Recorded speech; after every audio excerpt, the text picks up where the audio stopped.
ਭਾਈ ਆਪਣੇ ਵਖਰੇਵੇਂ ਸਾਈਡ ਤੇ ਰੱਖਣੇ ਪੈਣੇ ਆ। ਆਪਣੀ ਲੜਾਈ ਵੱਡੀ ਚੱਲ ਰਹੀ, ਆਪਾਂ ਨੂੰ ਇਹ ਸਮਝਣ ਦੀ ਜਿਹੜੀ ਉਹ ਜ਼ਰੂਰਤ ਹੈ। ਜਿਹੜੀ ਮੰਜ਼ਿਲ ਦੇ ਉੱਤੇ ਪਹੁੰਚਣਾ ਹੈ ਉਸ ਤੋਂ ਪਹਿਲਾਂ ਇਹ ਕਈ ਜਿਹੜੇ ਸਟੈਪ ਆਪਾਂ ਨੂੰ ਉਹ ਪਾਰ ਕਰਨੇ ਪੈਣੇ ਆ। ਉਹਦੇ ਲਈ ਆਪਸ ਵਿੱਚ ਸਿਰ ਜੋੜਨੇ ਪੈਣੇ ਆ, ਸਿਰ ਫਸਾਉਣੇ ਨਹੀਂ। ਲੱਤਾਂ ਖਿੱਚਣੀਆਂ ਬੰਦ ਕਰੋ, ਸਿੱਧਾ ਹੀ ਕਹੋ। ਉਹੀ ਹੈ ਸਾਨੂੰ ਕਿਉਂਕਿ ਜਿਹੜਾ ਦੁਸ਼ਮਣ ਬਹੁਤ ਵੱਡੀ ਦੁਸ਼ਮਣ ਹੈ ਉੱਥੇ, ਉਹ ਸਟਰੋਂਗ ਆ, ਉਹਨਾਂ ਦੇ ਬਹੁਤ ਪਿੱਛੇ ਸਟਰੋਂਗ ਹੈ। ਉਹ ਦੇਖੋ ਕੱਲਾ ਉਹ ਨਹੀਂ, ਉਹਨਾਂ ਦੇ ਪਿੱਛੇ ਸਟੇਟ ਵੀ ਹੈ, ਉਹਨਾਂ ਦੇ ਪਿੱਛੇ ਇੰਡੀਆ ਵੀ ਹੈ ਨਾ। ਇਹ ਫਰਕ ਹੈ ਕਿਉਂਕਿ ਉਹਨਾਂ ਦੀ ਆਪਸ ਦੇ ਵਿੱਚ ਵੀ ਲੜਾਈਆਂ ਹੁੰਦੀਆਂ ਹੋਣਗੀਆਂ। ਹਾਂ, ਪਰ ਕਿਉਂਕਿ ਸਟੇਟ ਹੈ ਉਹ ਉਹਨਾਂ ਦੀ ਫੋਕਸ ਐਟਲੀਸਟ ਇੱਥੇ ਧਿਆਨ ਵੱਲ ਮਤਲਬ ਥੋੜ੍ਹਾ ਕਰ ਸਕਦੇ। ਜਿਹੜੀ ਸਾਡੀ ਜਸਵੰਤ ਸਿੰਘ ਖਾਲੜਾ ਐਲੀਮੈਂਟਰੀ ਸਕੂਲ, ਉਹਦਾ ਸ਼ੋਰਟ ਨਾਂ ਹੋਗਾ ਸਿੰਘ ਐਲੀਮੈਂਟਰੀ, ਤੇ ਅਸੀਂ ਮੈਸਕਾਟ ਵੀ ਹੁਣ ਚੁਣਿਆ ਸਿੰਘ ਰੋਇਲਸ। ਉਹਦਾ ਨਾਮ ਸਿੰਘ ਕਿੰਗਸ ਜਾਂ ਸਿੰਘ ਰੋਇਲਸ, ਸਿੰਘ ਰੋਇਲਸ ਹੀ ਹੋਣਾ ਕਿਉਂਕਿ ਉਹਦੇ ਵਿੱਚ ਫਿਰ ਲਾਈਕ ਕੁੜੀਆਂ ਤੇ ਮੁੰਡੇ ਦੋਨੋਂ ਹੁੰਦੇ ਆ। ਤੇ ਮੈਸਕਟ ਕੀ ਹੈ? ਸ਼ੇਰ ਆ। ਸ਼ੇਰ ਦੇ ਉੱਤੇ ਇੱਕ ਮਤਲਬ ਤਾਜ, ਹਾਂਜੀ, ਕਰਾਊਨ ਹੈ। ਹਿੰਦੂ ਅਮਰੀਕਨ ਫਾਊਂਡੇਸ਼ਨ ਦੇ ਬੰਦੇ ਹੁਣ ਆ ਗਏ ਅਸੈਂਬਲੀ ਦੇ ਵਿੱਚ, ਜਿਹੜੇ ਪਹਿਲੇ ਨਹੀਂ ਸੀਗੇ। ਸੋ ਉਹਨਾਂ ਦੀ ਲੌਬਿੰਗ ਸਟਰੋਂਗ ਹੋਊਗੀ। ਸੋ ਆਪਾਂ ਨੂੰ ਹੋਰ ਜ਼ਿਆਦਾ ਜ਼ੋਰ ਲਾਉਣਾ ਪੈਣਾ। ਹਾਂਜੀ। Punjabi radio USA, Punjabi TV USA ਦੇ ਉੱਤੇ ਸਵਾਗਤ ਹੈ। ਮੈਂ ਰਾਜਕਨਵੀਰ ਸਿੰਘ। ਸਾਡਾ ਅੱਜ ਦਾ ਇਹ ਵਿਸ਼ੇਸ਼ ਪ੍ਰੋਗਰਾਮ ਜਕਾਰਾ ਮੂਵਮੈਂਟ ਵਾਲਿਆਂ ਦੇ ਨਾਲ ਜੋ ਹੁੰਦਾ ਆ, ਉਸ ਦੇ ਵਿੱਚ ਤੁਹਾਨੂੰ ਜੀ ਆਇਆਂ ਨੂੰ ਆਖਦੇ ਹਾਂ। ਵਾਹਿਗੁਰੂ ਜੀ ਕਾ ਖਾਲਸਾ, ਵਾਹਿਗੁਰੂ ਜੀ ਕੀ ਫਤਿਹ। ਜਕਾਰਾ ਮੂਵਮੈਂਟ ਦੇ ਫਾਊਂਡਰ ਨੈਨਦੀਪ ਸਿੰਘ ਆਪਣੇ ਨਾਲ ਜੁੜੇ ਆ। ਨੈਨਦੀਪ ਸਿੰਘ, ਸਵਾਗਤ ਕਰਦੇ ਹਾਂ ਜੀ। ਸਤਿ ਸ਼੍ਰੀ ਅਕਾਲ। ਵਾਹਿਗੁਰੂ ਖਾਲਸਾ, ਵਾਹਿਗੁਰੂ ਫਤਿਹ। ਕੀ ਹਾਲ ਚਾਲ ਨੇ? ਬਿਲਕੁਲ ਠੀਕ ਹੈ ਰਾਜਕਨਵੀਰ, ਤੁਸੀਂ ਸੁਣਾਓ? ਬਸ ਠੀਕ ਹੈ। ਸੋ ਆਪਾਂ ਲਗਾਤਾਰ ਹਰ ਵੀਕ ਗੱਲਬਾਤ ਕਰਦੇ ਹਾਂ, ਵੱਖ-ਵੱਖ ਤੁਹਾਡੇ ਜਿਹੜੇ ਪ੍ਰੋਗਰਾਮਸ ਜਾਂ ਇਵੈਂਟਸ ਜਿਹੜੀਆਂ ਹੋ ਰਹੀਆਂ ਆ ਉਸ ਨੂੰ ਜਿਹੜਾ ਉਹ ਲੈ ਕੇ, ਜਿੱਦਾਂ ਤੁਸੀਂ ਦੱਸਦੇ ਆ, ਪਹਿਲਾਂ ਵੀ ਦੱਸਿਆ ਵੀ ਫੋਕਸ ਤੁਸੀਂ ਜਿੱਥੇ ਯੂਥ ਦੇ ਉੱਤੇ, ਨੌਜਵਾਨ ਆ ਉਹਨਾਂ ਦੇ ਨਾਲ ਉੱਥੇ ਰੱਖਦੇ ਆ, ਅਤੇ ਦੂਜੇ ਪਾਸੇ ਜਿਹੜਾ ਹੁਣ ਉਹਨਾਂ ਦੇ ਮਾਪੇ, ਜਿਹੜੀ ਆਪਣੀ ਏਜ ਹੋ ਰਹੀ ਜਿਹੜੀ ਕਮਿਊਨਿਟੀ ਆ, ਉਹਨਾਂ ਦੇ ਉੱਤੇ ਵੀ ਹੁਣ ਤੁਸੀਂ ਹੌਲੀ ਹੌਲੀ ਫੋਕਸ ਜਿਹੜਾ ਉਹ ਕਰਦੇ ਆ। ਆਪਣੇ ਦਰਸ਼ਕਾਂ ਸਰੋਤਿਆਂ ਨੂੰ ਦੱਸਦੇ ਜਾਈਏ, ਨੈਨਦੀਪ ਸਿੰਘ ਇਸ time central unified school district ਆ, ਉੱਥੇ ਬਤੌਰ ਜਿਹੜੇ ਸਕੂਲ ਬੋਰਡ ਦੇ ਵਿੱਚ ਕਰਦੇ ਨੇ, ਅਤੇ ਪ੍ਰੈਜ਼ੀਡੈਂਟ ਜਿਹੜੇ ਆ ਹੁਣ ਸਕੂਲ ਬੋਰਡ ਨੂੰ ਰਿਪਰੈਜ਼ੈਂਟ ਜਿਹੜਾ ਉਹ ਕਰ ਰਹੇ ਆ। ਨਵਾਂ ਜਿਹੜਾ ਖਾਲੜਾ ਜੀ ਦੇ ਨਾਮ ਦੇ ਉੱਤੇ, ਸ਼ਹੀਦ ਖਾਲੜਾ ਜੀ ਦੇ ਨਾਮ ਦੇ ਉੱਤੇ ਜਿਹੜਾ ਸਕੂਲ ਐਲੀਮੈਂਟਰੀ ਸਕੂਲ ਬਣ ਰਿਹਾ, ਉਹਨਾਂ ਦੇ ਵਿੱਚ ਇਹਨਾਂ ਦੀ ਜਿਹੜੀ ਉਹ ਅਹਿਮ ਭੂਮਿਕਾ ਰਹੀ ਆ। ਅੱਛਾ, ਉਸੇ ਤੋਂ ਹੀ ਗੱਲਬਾਤ ਸ਼ੁਰੂ ਕਰ ਲੈਂਦੇ। ਕੀ ਅਪਡੇਟ ਆ ਉਸ ਦੇ ਬਾਰੇ, ਜੇ ਤੁਸੀਂ ਕੁਝ ਸ਼ੇਅਰ ਕਰਨਾ ਚਾਹੁੰਦੇ ਆ ਉਸ ਸਕੂਲ ਦੇ ਬਾਰੇ? ਹਾਂਜੀ, ਸੋ ਜਿਹੜੀ ਸਾਡੀ ਜਸਵੰਤ ਸਿੰਘ ਖਾਲੜਾ ਐਲੀਮੈਂਟਰੀ ਸਕੂਲ, ਇਹ ਤੁਸੀਂ ਕਹਿ ਸਕਦੇ ਕਦੇ ਤਾਜ਼ੀਆਂ ਖਬਰਾਂ। ਸੋ ਅਸੀਂ ਹੁਣ ਉਹਦਾ ਸ਼ੋਰਟ ਨਾਂ ਹੋਗਾ ਸਿੰਘ ਐਲੀਮੈਂਟਰੀ। ਓਕੇ। ਤੇ ਅਸੀਂ ਮੈਸਕਾਟ ਵੀ ਹੁਣ ਚੁਣਿਆ। ਠੀਕ ਹੈ, ਕੀ ਚੁਣਿਆ? ਉਹ ਹੋਗਾ ਰੋਇਲਸ, ਸਿੰਘ ਰੋਇਲਸ। ਉਹਦਾ ਨਾਮ ਸਿੰਘ ਕਿੰਗਸ ਜਾਂ ਸਿੰਘ ਰੋਇਲਸ? ਸਿੰਘ ਰੋਇਲਸ ਹੀ ਹੋਣਾ ਕਿਉਂਕਿ ਉਹਦੇ ਵਿੱਚ ਫਿਰ ਲਾਈਕ ਕੁੜੀਆਂ ਤੇ ਮੁੰਡੇ ਦੋਨੋਂ ਹੁੰਦੇ ਆ। ਹਾਂਜੀ, ਤੇ ਮੈਸਕਟ ਕੀ ਹੈ? ਸ਼ੇਰ ਆ। ਸ਼ੇਰ ਦੇ ਉੱਤੇ ਇੱਕ ਮਤਲਬ ਤਾਜ, ਹਾਂਜੀ, ਕਰਾਊਨ ਹੈ। ਹਾਂਜੀ, ਸੋ ਉਹ ਹੋਪਫੁਲੀ ਅਗਲੇ ਹਫਤੇ ਤੱਕ ਮੈਂ ਤੁਹਾਡੇ ਨਾਲ ਸ਼ੇਅਰ ਵੀ ਕਰ ਸਕਦਾ, ਸੋ ਸਾਰੀ ਸੰਗਤ ਵੀ ਦੇਖ ਸਕਦੇ ਕਿ ਕੀ ਹੋਣਾ। ਤੇ ਜਿਹੜੀ ਸਕੂਲ ਦਾ ਬਿਲਕੁਲ ਬਾਹਰ there will be a big ਮਤਲਬ ਕੀ ਕਹਿੰਦੇ kind of impression ਕੰਕਰੀਟ ਦੇ ਵਿੱਚ, ਜਿਹੜੀ ਉਹਨਾਂ ਦੀ ਮੈਸਕਾਟ ਤੇ ਖਾਲੜਾ ਸਾਹਿਬ ਦੀ ਫੋਟੋ ਵੀ ਲੱਗਣੀ ਹੈ ਉੱਥੇ। ਸੋ ਉਹ ਅਸੀਂ ਗੱਲਬਾਤ ਕਰ ਰਹੇ ਨੇ, ਅਸੀਂ ਕਿੱਥੇ ਲਾ ਸਕਦੇ ਜਾਂ ਅਸੀਂ ਮਿਊਰਲ ਲਾਏਂਗੇ। ਓਕੇ, ਠੀਕ ਆ, ਜਿੱਦਾਂ ਖਾਲੜਾ ਪਾਰਕ ਦੇ ਵਿੱਚ ਉਹਨਾਂ ਦਾ ਮਿਊਰਲ ਹੈਗਾ ਉਸ ਤਰੀਕੇ ਦਾ। ਸੋ ਤੇ 26 ਜੂਨ ਵੀਰਵਾਰ will be the ਜਿਹੜਾ ਰਿਬਨ ਕਟਿੰਗ। ਓਕੇ, ਸੋ ਕੰਸਟਰਕਸ਼ਨ ਕਿੱਥੇ ਤੱਕ ਪਹੁੰਚ ਗਈ ਹੈ? ਹਾਂਜੀ, ਲਾਈਕ ਵੈਲ 100% obviously ਅਗਸਤ ਤੱਕ ਹੀ ਹੋਗਾ, ਕਿਉਂ ਜਦੋਂ ਸੈਸ਼ਨ ਸ਼ੁਰੂ ਹੋਣਾ। ਸੋ ਸੈਸ਼ਨ ਸ਼ੁਰੂ ਹੋ ਜਾਣਾ ਹੈ। ਹਾਂਜੀ, 100%। ਸੋ ਰਜਿਸਟ੍ਰੇਸ਼ਨ ਵਗੈਰਾ ਸ਼ੁਰੂ ਹੋ ਗਈ? ਰਜਿਸਟ੍ਰੇਸ਼ਨ ਆਲਰੇਡੀ ਸ਼ੁਰੂ ਹੋ ਗਈ। ਤੇ ਜਿਹੜੀ ਪ੍ਰਿੰਸੀਪਲ, ਉਹਦਾ ਨਾਮ ਹੈਗਾ ਪ੍ਰਿੰਸੀਪਲ ਰਾਹੁਲ ਡੀਐਸ। ਠੀਕ ਹੈ। ਤੇ ਉਹ ਕਾਫੀ ਸਟੱਡੀ ਵੀ ਕੀਤਾ ਹੈ ਮਤਲਬ ਸਿੱਖਾਂ ਦੇ ਬਾਰੇ, ਪੰਜਾਬੀਆਂ ਦੇ ਬਾਰੇ, ਕਿਉਂਕਿ ਉਹਦੀ ਗ੍ਰੈਜੂਏਸ਼ਨ ਹੋਈ ਸੀ ਫਾਊਲਰ ਦੇ ਵਿੱਚ, ਤੇ ਉਹਦੇ ਕਾਫੀ ਪੰਜਾਬੀ ਦੋਸਤ ਵੀ ਹੈਗੇ ਨੇ। ਸੋ ਉਹਨਾਂ ਨੇ ਵੀ ਮੈਨੂੰ ਕਲਰ ਪੈਲੇਟ ਵੀ ਦੱਸਿਆ ਸੀ। ਕਹਿੰਦਾ ਮੈਂ ਕੇਸਰੀ ਤੇ ਔਰੇਂਜ, ਕੇਸਰੀ ਤੇ ਬਲੂ ਰੰਗ ਤੇ ਮੈਂ ਚਾਹੁੰਦਾ ਕਿ ਸਾਡੇ ਸਕੂਲ ਕਲਰਸ ਹੋਵੇ। ਅਸਲ ਦੇ ਵਿੱਚ ਅਸੀਂ ਚੁਣੇ ਸੀ ਬਲੂ ਤੇ 골ਡ ਠੀਕ ਹੈ, ਕਿਉਂਕਿ ਜਿਹੜੀ ਕੇਸਰੀ ਰਾਇਲਸ ਦੇ ਦੀ ਨਾਲ ਹਾਂਜੀ ਥੋੜਾ ਥੋੜਾ ਆ ਹਾਂਜੀ ਜਾਂਦਾ। ਡਿਫਰੈਂਟ ਜਿਵੇਂ ਤੁਹਾਡਾ ਪੱਗ ਦੀ ਰੰਗ ਉਸ ਤਰ੍ਹਾਂ ਦੀ ਬਿਲਕੁਲ ਹੈਗਾ ਐਕਚੁਅਲੀ ਠੀਕ ਜਿਵੇਂ ਹੈ, ਤੁਹਾਡੇ ਕੱਪੜੇ ਦੀ ਰੰਗ ਇਹ ਲਿਟਰਲੀ। ਐਕਚੁਅਲੀ ਸੋ ਅੱਜ ਮੈਂ ਸਕੂਲ ਨੂੰ ਰਿਪਰੈਜ਼ੈਂਟ ਕਰ ਰਿਹਾ ਹਾਂ। ਬਿਲਕੁਲ ਬਿਲਕੁਲ ਠੀਕ ਤੁਹਾਡੇ ਹੈ, ਕੱਪੜੇ ਬਿਲਕੁਲ ਉਸ ਤਰ੍ਹਾਂ ਦੀ ਰੰਗ ਹੈਗੇ ਨੇ। ਠੀਕ ਹੈ। ਸੋ ਉਹ 26 ਜੂਨ ਨੂੰ ਰਿਬਨ ਕਟਿੰਗ ਆ। ਰਿਬਨ ਕਟਿੰਗ ਹੋਣਾ ਹੈ ਤੇ ਵੈਰੀ ਅਸੀਂ ਗੁੱਡ। ਪੂਰੀ ਕਮਿਊਨਿਟੀ ਨੂੰ ਵੀ ਦੱਸਾਂਗੇ ਕਿ ਉੱਥੇ ਪਹੁੰਚ ਜਾਣ ਤੇ ਜੇ ਕਿਸੇ ਦੇ ਸ਼ਾਇਦ ਕੋਈ ਰੈਸਟੋਰੈਂਟ ਹੋਵੇ ਜੇ ਤੁਹਾਡੀ ਸਕੂਲ ਦੀ ਥੋੜੀ ਜਿਹੀ ਮਦਦ ਕਰ ਸਕਦੇ ਮਤਲਬ ਖਾਣ ਪੀਣ ਦੇ ਲਈ ਆਈ ਨੋ ਉਹ ਸਾਡੀ ਕਮਿਊਨਿਟੀ ਹਮੇਸ਼ਾ ਝੱਟ ਕਰਦੇ ਕਰ ਨੇ ਦਿੰਦੇ ਆ। ਪਰ ਉਹ ਵੀ ਮੈਂ ਥੋੜੀ ਰੀਚ ਆਊਟ ਕਰਾਂਗਾ। ਠੀਕ ਹੈ, ਸੋ ਬੜੀ ਖੁਸ਼ੀ ਵਾਲੀ ਗੱਲ ਆ। ਹਾਂਜੀ ਨੈਨਦੀਪ ਸਿੰਘ ਵੀ ਸਕੂਲ ਆਲਮੋਸਟ ਬਣ ਕੇ ਤਿਆਰ ਆ। ਹਾਂਜੀ ਅਗਸਤ ਦੇ ਵਿੱਚ ਐਲੀਮੈਂਟਰੀ ਸਕੂਲ ਦੀਆਂ ਕਲਾਸਾਂ ਸ਼ੁਰੂ ਹੋਣੀਆਂ। Singh elementary school short form ਦੇ ਵਿੱਚ ਨਾਮ ਆ, ਪੂਰਾ ਨਾਮ ਜਿਹੜਾ Jaswant Singh Khalra elementary elementary school ਆ। ਤੇ ਮਾਸਕਟ ਵੀ ਜਿਹੜਾ ਉਹ ਤਿਆਰ ਹੋ ਗਿਆ ਆ, ਉਹਦਾ ਨਾਮ ਸਿੰਘ ਰਾਇਲਸ ਸਿੰਘ ਰਾਇਲਸ ਕਰਕੇ ਜਿਹੜਾ ਉਹ ਰੱਖਿਆ ਗਿਆ ਆ। ਸੋ ਆਈ ਐਮ ਪ੍ਰੀਟੀ ਐਕਸਾਈਟਡ ਅਸੀਂ ਸਾਰੇ ਐਕਸਾਈਟਡ ਆ ਹਾਂਜੀ ਵੀ ਕਿੰਨੇ ਕੁ ਬੱਚਿਆਂ ਦੀ ਕੈਪੈਸਿਟੀ ਹੈ ਇਸ ਟਾਈਮ ਉਹਦੇ ਵਿੱਚ? ਸ਼ੁਰੂਆਤ ਦੇ ਵਿੱਚ ਪਹਿਲੀ ਸਾਲ ਆਲਮੋਸਟ 600-700 ਬੱਚੇ ਵਾਓ, ਹੋਣਗੇ ਠੀਕ ਆ। ਸੋ ਫਰਸਟ ਕਲਾਸ ਦੇ ਵਿੱਚ। ਸੋ ਇਹ ਜਿਹੜਾ ਸਕੂਲ ਇਹ ਵਾਲਾ ਸਕੂਲ ਡਿਸਟ੍ਰਿਕਟ ਜਾਂ ਇਹਦੇ ਸਕੂਲ ਦੀ ਬਾਉਂਡਰੀਜ਼ ਆਲਰੇਡੀ ਤੈਅ ਹੋ ਗਈਆਂ ਸੀਗੀਆਂ ਜਾਂ ਅਜੇ? ਹਾਂਜੀ ਆਲਰੇਡੀ ਹੋ ਗਏ ਨੇ। ਸੋ ਖਾਸ ਕਰਕੇ ਜਿਹੜੇ ਬੱਚੇ ਹੁਣ ਸਟਾਈਨਬੈਕ ਰੋਜ਼ਵੈਲਟ ਤੇ ਹਾਰਵੈਸਟ ਤੇ ਬਹੁਤ ਸਾਰੇ ਜਿਹੜੇ ਆਪਣੇ ਪੰਜਾਬੀ ਬੱਚੇ ਹਾਰਵੈਸਟ ਮਤਲਬ ਸਭ ਤੋਂ ਐਕਚੁਅਲੀ ਜ਼ਿਆਦਾ ਆਪਣੇ ਬੱਚੇ ਐਕਚੁਅਲੀ ਹਾਰਵੈਸਟ ਐਲੀਮੈਂਟਰੀ ਪੜ੍ਹਦੇ ਨੇ ਤੇ ਇਹ ਤਿੰਨੋਂ ਏਰੀਆਜ਼ ਦੇ ਵਿੱਚ ਹੁਣ ਉਸ ਏਰੀਆ ਦੇ ਵਿੱਚ ਆ ਗਏ ਤੇ ਪੇਰੈਂਟਸ ਦੀ ਨੋਟੀਫਿਕੇਸ਼ਨ ਆਲਰੇਡੀ ਮਤਲਬ ਹੋ ਗਏ। ਕਈ ਇਵਨ ਪੰਜਾਬੀ ਪੇਰੈਂਟਸ ਨੇ ਮੈਨੂੰ ਵੀ ਦੱਸਿਆ ਸੀ ਕਿ ਅਸੀਂ ਬੜੀ ਖੁਸ਼ ਹੈਗੇ ਨੇ, ਅਸੀਂ ਬੜੀ ਮਤਲਬ ਐਕਸਾਈਟਿਡ ਹੈਗੇ ਨੇ ਕਿ ਸਾਡੇ ਬੱਚੇ ਅਗਲੇ ਸਾਲ ਜਸਵੰਤ ਸਿੰਘ ਖਾਲੜਾ ਐਲੀਮੈਂਟਰੀ ਸਕੂਲ ਉੱਥੇ ਸ਼ੁਰੂ ਕਰਨਗੇ। ਸੋ ਇਹ ਦੱਸਦੇ ਜਾਈਏ ਵੀ ਇਹ ਜਿਹੜਾ ਸਕੂਲ ਆ ਫ੍ਰੈਜ਼ਨੋ ਜੋ ਕਿ ਕੈਲੀਫੋਰਨੀਆ ਦੇ ਵਿੱਚ ਇੱਕ ਖੇਤੀ ਪ੍ਰਧਾਨ ਇਲਾਕਾ ਆ ਉੱਥੇ ਆ। ਸੋ ਪੰਜਾਬੀਆਂ ਦੀ ਬਹੁਤ ਜ਼ਿਆਦਾ ਜਿਹੜੀ ਉਹ ਵਸੋਂ ਆ ਇਸ ਇਲਾਕੇ ਦੇ ਵਿੱਚ ਫ੍ਰੈਜ਼ਨੋ ਦੇ ਵਿੱਚ। ਸੋ ਉਹਦੇ ਅੰਡਰ ਜਿਹੜਾ ਸੈਂਟਰਲ ਯੂਨੀਫਾਈਡ ਸਕੂਲ ਡਿਸਟ੍ਰਿਕਟ ਪੈਂਦਾ ਆ, ਉਸ ਦੇ ਅੰਡਰ ਇਹ ਜਿਹੜਾ ਸਕੂਲ ਆ ਇਹ ਬਣ ਚੁੱਕਾ ਆ ਤੇ ਬਣ ਕੇ ਤਿਆਰ ਆ ਤੇ ਆਉਂਦੀ ਅਗਸਤ ਦੇ ਵਿੱਚ ਉੱਥੇ ਕਲਾਸਿਸ ਜਿਹੜੀਆਂ ਉਹ ਸ਼ੁਰੂ ਹੋਣਗੀਆਂ। ਸੋ ਬੜੀ ਚੜ੍ਹਦੀ ਕਲਾ ਜਿਹੜੀ ਹੈ ਕੌਮ ਦੇ ਲਈ ਜਿਹੜੀ ਗੱਲ ਆ। ਸਕੂਲ ਦੇ ਬੱਚਿਆਂ ਦੀ ਵੀ ਗੱਲ ਕਰਦੇ ਆ। ਤੁਹਾਡਾ ਇੱਕ ਪ੍ਰੋਗਰਾਮ ਆ ਰਿਹਾ ਆ ਸਿੱਖ ਸੀਡ, ਸੋ ਉਹਦੇ ਬਾਰੇ ਥੋੜਾ ਦੱਸੋ। ਇਹ ਕੀ ਆ ਪ੍ਰੋਗਰਾਮ ਤੇ ਇਹਦੇ ਪਿੱਛੇ ਮਕਸਦ ਕੀ ਆ? ਸੋ ਅਗਲੇ ਸ਼ੁੱਕਰਵਾਰ ਮਈ 2 ਤਰੀਕ ਨੂੰ ਖਾਸ ਕਰਕੇ ਪੇਰੈਂਟਸ ਅਸੀਂ ਉਹਨਾਂ ਨੂੰ ਵੀ ਦੱਸਣਾ ਚਾਹੁੰਦੇ ਕਿ ਜਿਹੜੀ ਤੁਹਾਡੀ ਬੱਚੇ ਖਾਸ ਕਰਕੇ Clovis unified, Fresno unified, Selma unified, Fowler unified, Kerman unified, Madera unified ਤੇ ਸੈਂਟਰਲ ਯੂਨੀਫਾਈਡ, ਅਸੀਂ ਉਹਨਾਂ ਹਾਈ ਸਕੂਲ ਨਿਆਣੇ ਦੇ ਲਈ ਅਸੀਂ ਇੱਕ ਪ੍ਰੋਗਰਾਮ ਰੱਖਿਆ। ਉਹਦਾ ਕਾਨਫਰੰਸ ਨਾ ਹੈਗਾ ਸਿੱਖ ਸੀਡ। ਇਹ ਹੈਗਾ ਅਫੀਸ਼ੀਅਲ ਸਕੂਲ ਇਵੈਂਟ ਤੇ ਉਹ ਇਹ ਹੋਣਾ ਹੈ 10 ਵਜੇ ਤੋਂ 2 ਵਜੇ ਉਸੇ ਸ਼ੁੱਕਰਵਾਰ ਨੂੰ। ਤੇ ਤੁਸੀਂ ਆਪਣੇ ਬੱਚੇ ਨੂੰ ਹੁਣ ਵੀ ਕਹਿ ਸਕਦੇ ਹੋ ਰਜਿਸਟਰ ਕਰ ਸਕਦੇ ਜਦੋਂ ਤੁਸੀਂ ਇਹ ਪ੍ਰੋਗਰਾਮ ਵੇਖ ਕੇ ਮੰਡੇ ਟਿਊਜ਼ਡੇ ਅਜੇ ਕੋਲ ਥੋੜ੍ਹਾ ਜਿਹਾ ਸਮਾਂ ਹੈਗਾ ਹੀ ਆ। ਤੇ ਇਹ ਪ੍ਰੋਗਰਾਮ ਉੱਥੇ ਫ੍ਰੈਜ਼ਨੋ ਸਿਟੀ ਕਾਲਜ ਹੋਣਾ ਹੈ। So this is an official event ਮਤਲਬ ਜਿੱਥੇ ਅਫੀਸ਼ੀਅਲ ਰੈਕਗਨੀਸ਼ਨ ਵੀ ਹੋਣਾ ਹੈ ਕਿ ਦੂਜੀ ਵਾਰ ਐਕਚੁਅਲੀ ਅਸੀਂ ਪਿਛਲੇ ਸਾਲ ਕਾਈਂਡ ਆਫ ਸਾਡੀ ਐਕਸਪੈਰੀਮੈਂਟਲ ਈਅਰ ਸੀ। ਵੈਸੇ ਅਸੀਂ ਚਾਹੁੰਦੇ ਨੇ ਕਿ ਹਰ ਕਾਊਂਟੀ ਹਰ ਜ਼ਿਲ੍ਹਾ ਦੇ ਵਿੱਚ ਇਹ ਪ੍ਰੋਗਰਾਮ ਹੋਣਾ ਹੀ ਚਾਹੀਦਾ ਮਤਲਬ ਮਰਸੈਡ ਦੇ ਵਿੱਚ, ਕਰਨ ਦੇ ਵਿੱਚ, ਐਲਾਮੀਡਾ ਦੇ ਵਿੱਚ, ਸੈਕਰਾਮੈਂਟੋ, ਸਟਰ ਹਰ ਪਾਸੇ। ਪਰ ਫ੍ਰੈਜ਼ਨੋ ਦੇ ਵਿੱਚ ਅਸੀਂ ਜਿੰਨੇ ਸਾਰੇ ਸਕੂਲ ਡਿਸਟ੍ਰਿਕਟਸ ਉਹਨਾਂ ਬੱਸਿੰਗ ਉਹ ਕਰ ਰਹੇ ਨੇ, ਸਕੂਲ ਸਭ ਕੁਛ ਕਰ ਰਹੇ ਨੇ। ਤੇ ਸਾਡੇ ਪ੍ਰੋਗਰਾਮ ਇਸ ਕਿ ਅਸੀਂ ਬੱਚੇ ਨੂੰ ਕਿਵੇਂ ਇੰਸਪਾਇਰ ਕਰ ਸਕਦੇ, ਮੋਟੀਵੇਟ ਵੀ ਕਿਵੇਂ ਕਰ ਸਕਦੇ। ਸੋ ਸਾਡੇ ਕੋਲ ਕਰੀਅਰ ਪੈਨਲਸ ਵੀ ਹੋਣਗੇ, ਇਤਿਹਾਸ ਦੇ ਬਾਰੇ ਮਤਲਬ ਸਾਡੇ ਕੋਲ ਡਿਸਪਲੇਜ਼ ਵੀ ਹੋਣਗੇ ਤੇ ਬੱਚੇ ਮਤਲਬ ਫਨ ਵੀ ਹੋਣਾ ਹੈ, ਐਜੂਕੇਸ਼ਨਲ ਵੀ ਹੋਣਾ ਹੈ। ਤੇ ਅਸੀਂ ਬੜੇ ਐਕਸਾਈਟਿਡ ਹੈਗੇ ਨੇ ਕਿ ਪਿਛਲੇ ਸਾਲ ਆਲਮੋਸਟ 150 ਬੱਚੇ ਆਏ ਸੀਗੇ। ਆਈ ਥਿੰਕ ਇਸ ਸਾਲ 200-250 ਬੱਚੇ ਹੋਣਗੇ। ਇਹ ਏਜ ਲਿਮਿਟ ਹੈ ਜਾਂ ਐਲੀਮੈਂਟਰੀ ਤੋਂ ਹਾਈ ਸਕੂਲ ਤੱਕ? ਇਹ ਹੈਗਾ ਹਾਈ ਸਕੂਲ ਬੱਚੇ, ਸਿਰਫ ਹਾਈ ਸਕੂਲ ਮਤਲਬ 14 ਤੋਂ ਕਾਈਂਡ ਆਫ 17-18 ਸਾਲ ਦੇ ਬੱਚੇ। Anybody 9th grade and above. ਤੇ ਇਹ ਵੀ ਕਾਈਂਡ ਆਫ ਉਸ ਦੇ ਨਾਲ ਥੋੜ੍ਹੇ ਰਿਲੇਟਡ ਹੈਗਾ ਹੈ। ਅਸੀਂ ਫਿਰ ਦੁਬਾਰਾ ਅਸੀਂ ਸ਼ੇਅਰ ਕਰਾਂਗੇ। ਅਸੀਂ ਸਾਡੀ ਮਤਲਬ ਸੰਸਥਾ ਦੇ ਵਿੱਚ ਅਸੀਂ ਗੱਲਬਾਤ ਕਰ ਰਹੇ ਨੇ ਤੇ ਜੇ ਕਿਸੇ ਦੇ ਕੋਲ ਇੰਟਰਸਟ ਸਾਨੂੰ ਜ਼ਰੂਰ ਆ ਕੇ ਕਾਲ ਕਰ ਸਕਦੇ ਨੇ 559-647-4700 ਜਿਹੜੇ ਮੇਰੇ ਨੰਬਰ। ਅਸੀਂ ਸੋਚ ਰਹੇ ਕਿ ਇਸ ਸਾਲ ਐਟਲੀਸਟ ਫ੍ਰੈਜ਼ਨੋ ਦੇ ਵਿੱਚ ਅਸੀਂ ਸ਼ੁਰੂ ਕਰਾਂਗੇ ਇੱਕ ਪੰਜਾਬੀ ਗ੍ਰੈਜੂਏਸ਼ਨ।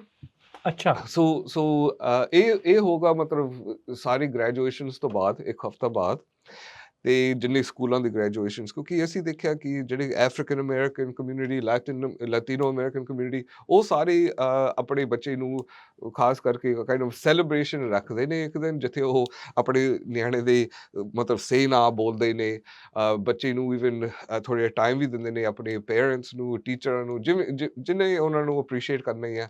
ਸੋ ਅਸੀਂ ਸੋਚਿਆ ਕਿ ਸਾਰੇ ਸਕੂਲ, ਸਾਰੀ ਕਮਿਊਨਿਟੀ ਉਸ ਦਿਨ ਆ ਕੇ, ਫ੍ਰੈਜ਼ਨੋ ਕਾਉਂਟੀ ਦੀ ਗੱਲ ਕਰ ਹਾਂਜੀ ਰਹੇ ਹੋ? ਫ੍ਰੈਜ਼ਨੋ ਕਾਉਂਟੀ ਦੇ ਵਿੱਚ, ਈਵਨ ਜੇ ਆਸ-ਪਾਸ ਸਾਨੂੰ, ਅਸੀਂ ਬੇਫਿਕਰ ਹਾਂ, ਪਰ ਲਾਈਕ ਸਾਰੇ ਪੇਰੈਂਟਸ ਉੱਥੇ ਆ ਜਾਣ। ਅਸੀਂ ਇਨਫੋਰਮੇਸ਼ਨ ਅਸੀਂ ਮੋਸਟ ਲਾਈਕਲੀ ਅਗਲੇ ਹਫ਼ਤੇ ਅਸੀਂ ਸ਼ੇਅਰ ਕਰਾਂਗੇ, ਪਰ ਉਹ ਅਸੀਂ ਜ਼ਰੂਰ ਚਾਹੁੰਦੇ ਕਿ ਭਾਵੇਂ ਤੁਹਾਡੇ ਬੱਚੇ ਇਸ ਸਾਲ ਗ੍ਰੈਜੂਏਟ ਹੋ ਰਹੇ ਨੇ ਜਾਂ ਈਵਨ ਨਹੀਂ ਹੋ ਰਹੇ, ਤੁਸੀਂ ਬਸ ਲੋਕਾਂ ਬੱਚੇ ਨੂੰ ਕਾਈਂਡ ਆਫ ਐਕਸਪੀਰੀਅੰਸ ਕਰਨਾ ਤੇ ਈਵਨ ਉਹਨਾਂ ਨੂੰ ਹੌਸਲਾ ਵੀ ਦੇਣਾ ਹੈ। ਬਿਕਾਜ਼ ਕਈ ਚੀਜ਼ਾਂ ਅਸੀਂ ਸਿਰਫ ਆਪਣੇ ਬੱਚੇ ਲਈ ਕਰਦੇ ਨਹੀਂ, ਪਰ ਕਈ ਚੀਜ਼ਾਂ ਹੁੰਦੇ ਨੇ ਜਿੱਥੇ ਅਸੀਂ ਸਾਰਿਆਂ ਨੂੰ ਕਾਈਂਡ ਆਫ ਹੌਸਲਾ ਦੇਈਏ। ਸੋ ਅਸੀਂ ਇੱਕ ਪੰਜਾਬੀ ਗ੍ਰੈਜੂਏਸ਼ਨ ਸੈਰੇਮਨੀ ਅਸੀਂ ਇਸ ਸਾਲ ਅਸੀਂ ਐਕਸਪੈਰੀਮੈਂਟ ਕਰਾਂਗੇ। ਹਾਂਜੀ, ਤੇ ਜਿੰਨੇ high school graduates, college graduates ਤੇ ਈਵਨ ਗ੍ਰੈਜੂਏਟ ਸਕੂਲਸ ਜਿਨ੍ਹਾਂ ਨੇ ਮਤਲਬ ਸ਼ਾਇਦ ਖਤਮ ਕੀਤਾ ਜਾਂ, ਸੋ ਅਸੀਂ ਉਹਨਾਂ ਨੂੰ ਸਾਰਿਆਂ ਨੂੰ ਸੈਲੀਬ੍ਰੇਟ ਕਰਦੇ ਹਾਂ। ਪਰ ਉਹ ਇੱਕ ਇਨਫੋਰਮੇਸ਼ਨ ਅਸੀਂ ਉਹਦੀ ਅਜੇ ਇਨਫੋਰਮੇਸ਼ਨ ਜਿਹੜੀ ਉਹ ਆਵੇਗੀ, ਐਗਜ਼ੈਕਟਲੀ ਕਦੋਂ ਡੇਟ ਆ, ਕਿੱਦਾਂ ਆ, ਸੋ ਅਜੇ ਪਲਾਨ ਆਊਟ ਹੋ ਰਿਹਾ।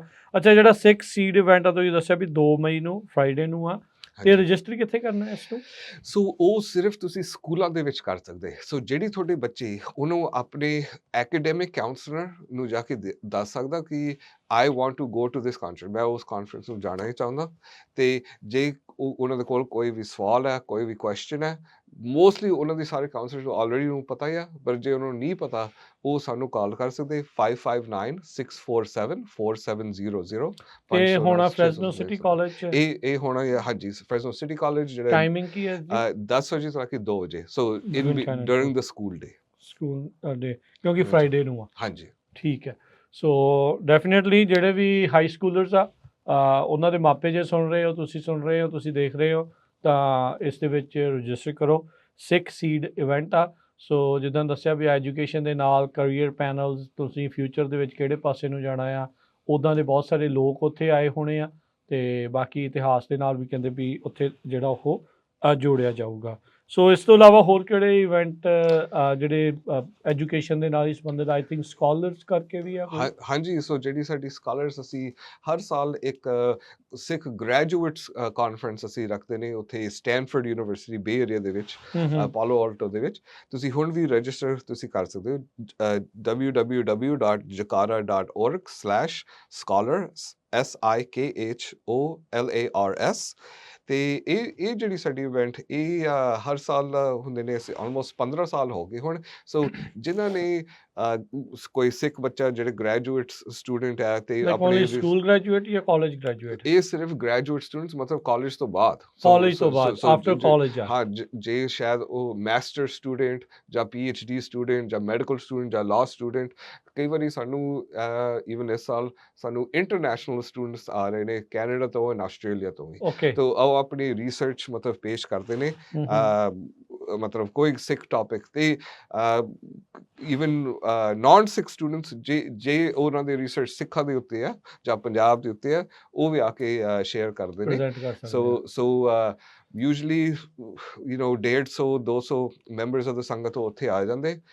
ਕਿਰਪਾ ਕਰਕੇ ਜ਼ਰੂਰ ਰਜਿਸਟਰ ਕਰਕੇ ਉਸ ਦਿਨ ਪਹੁੰਚੋ ਉੱਥੇ। ਸਟੈਨਫੋਰਡ ਯੂਨੀਵਰਸਿਟੀ, ਪਾਲੋ ਆਲਟੋ, ਕੈਲੀਫੋਰਨੀਆ, ਉਹ ਹੈ ਬੇ ਏਰੀਆ ਦੇ ਵਿੱਚ। ਤੇ ਇਹ ਹੋਣਾ ਆਲ ਡੇ ਸੈਟਰਡੇ, ਸ਼ਨੀਵਾਰ, May 3 ਨੂੰ। ਠੀਕ ਆ, 2 ਮਈ ਨੂੰ ਇੱਥੇ ਆ, 3 ਮਈ ਨੂੰ ਉੱਥੇ ਆ। ਤੇ ਇਹਦੇ ਵਿੱਚ ਜਿਹੜਾ ਰਜਿਸਟਰ ਕਰਨਾ ਆ, ਜਿਹੜਾ ਜਿਹਨੇ ਪ੍ਰੈਜ਼ੈਂਟ ਕਰਨਾ ਆ, ਸਟੂਡੈਂਟ ਸਿਰਫ ਉਹੀ ਆ ਸਕਦਾ ਜਾਂ ਕੋਈ ਮੇਰੇ ਵਰਗਾ ਵੀ ਆ ਜਿਹੜਾ ਸਿਰਫ ਸੁਣਨਾ ਚਾਹੁੰਦਾ, ਉਹਨਾਂ ਦੇ ਵਿਚਾਰ, ਉਹ ਵੀ ਉਹਨਾਂ ਲਈ ਵੀ ਓਪਨ ਆ? ਉਹ ਮੇਨ ਐਕਚੁਅਲੀ ਓਪਨ ਇਸ ਕਮਿਊਨਿਟੀ ਲਈ। ਸੋ ਜਿਹੜੀ ਸਾਡੀ ਪ੍ਰੈਜ਼ੈਂਟਰਸ, ਉਹ ਆਲਰੇਡੀ ਏਜੰਡਾ ਬਣ ਚੁੱਕੇ ਨੇ। ਸੋ ਤੁਸੀਂ ਈਵਨ ਵੈਬਸਾਈਟ ਤੁਸੀਂ ਦੇਖ ਸਕਦੇ ਕਿ ਕਿੰਨੇ ਵਜੇ ਉਹ ਪ੍ਰੈਜ਼ੈਂਟ ਕਰ ਰਹੇ ਨੇ। ਪਰ ਜੇ ਤੁਹਾਡੇ ਕੋਲ ਕੋਈ ਵੀ ਇੰਟਰਸਟ ਮਤਲਬ ਐਜੂਕੇਸ਼ਨ ਦੇ ਵਿੱਚ, ਜਾਂ ਖਾਸ ਕਰਕੇ ਸਿੱਖਾਂ ਦੀ ਜਾਂ ਪੰਜਾਬ ਦੇ ਉੱਤੇ ਜਿਹੜੀ ਰਿਸਰਚ ਜਿਹੜਾ ਅੱਜ ਕੱਲ੍ਹ ਚੱਲ ਰਿਹਾ, ਖਾਸ ਕਰਕੇ ਯੂਨੀਵਰਸਿਟੀਜ਼ ਦੇ ਵਿੱਚ, ਉਸ ਦਿਨ ਜ਼ਰੂਰ ਤੁਸੀਂ ਕੁਝ ਸ਼ੇਅਰ ਕਰ ਸਕਦੇ ਆ ਜਿਹੜੇ ਪਹਿਲੀਆਂ ਜਿਹੜੇ ਹੋਏ, ਜਿਹੜੇ ਸਕਾਲਰਸ ਕਾਨਫਰੰਸਿਸ ਆ, ਉਹਦੇ ਵਿੱਚ ਕਿੱਦਾਂ ਦੇ ਟੌਪਿਕਸ ਦੇ ਉੱਤੇ ਆਲਰੇਡੀ ਗੱਲਬਾਤ ਜਿਹੜੀ ਉਹ ਹੋਈ ਆ? ਜਿੰਨਾ ਤੁਸੀਂ ਸੋਚ ਸਕਦੇ ਉਹਨੇ ਇਹ ਟੌਪਿਕਸ, ਕਿਉਂਕਿ ਕਈਆਂ ਦੀ ਸ਼ਾਇਦ ਉਹਦੀ ਮਿਊਜ਼ਿਕੋਲੋਜੀ, ਸੋ ਕਈਆਂ ਨੇ ਇਵਨ ਇਸ ਸਾਲ ਵੀ ਹੋ ਰਿਹਾ ਗੁਰਮਤਿ ਸੰਗੀਤ ਦੇ ਉੱਤੇ, ਜਿਹੜਾ ਰਿਸਰਚ ਅੱਜ ਕੱਲ੍ਹ ਕੀ ਹੋ ਰਿਹਾ ਗੁਰਮਤਿ ਸੰਗੀਤ।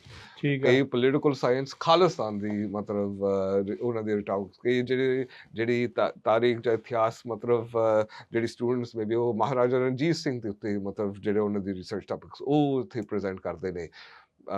ਮੈਨੂੰ ਯਾਦ ਹੈ ਪਿਛਲੇ ਸਾਲ ਕਿਸੇ ਨੇ ਭਗਤ ਸਿੰਘ ਥਿੰਦ ਦੇ ਮਤਲਬ ਬਾਰੇ ਮਤਲਬ ਪ੍ਰੈਜ਼ੈਂਟ ਕੀਤਾ ਸੀ। ਸੋ ਕਾਫੀ ਟਾਪਿਕਸ ਹੁੰਦੇ ਨੇ ਮਤਲਬ ਹਰ ਇੱਕ ਰੇਂਜ ਵਾਸਟ ਵੈਰਾਈਟੀ, ਕਿਉਂਕਿ ਆਲ ਡੇ ਇਵੈਂਟ ਹੈ। ਹਾਂਜੀ, ਸਟੈਨਫੋਰਡ ਯੂਨੀਵਰਸਿਟੀ May 3 ਨੂੰ ਸ਼ਨੀਵਾਰ ਆਲ ਡੇ ਉੱਥੇ ਬੇ ਏਰੀਆ ਪਾਲੋ ਆਲਟੋ ਦੇ ਵਿੱਚ। ਰਜਿਸਟਰ ਕਰਨਾ ਹੈ jakara.org/scholars ਦੇ ਉੱਤੇ, ਤੇ ਉੱਥੇ ਜਿਹੜਾ ਉਹ ਕਰਕੇ ਜਿਹੜਾ ਉਹ ਦੱਸ ਸਕਦੇ ਆ। ਭੁਚੰਗੀ ਕੈਂਪ ਦੇ ਬਾਰੇ ਆਲਰੇਡੀ ਆਪਾਂ ਦੱਸਿਆ, ਸਮਰ ਕੈਂਪ ਦੇ ਬਾਰੇ ਜਿਹੜਾ ਉਹ ਆਲਰੇਡੀ ਦੱਸਿਆ ਸੀਗਾ।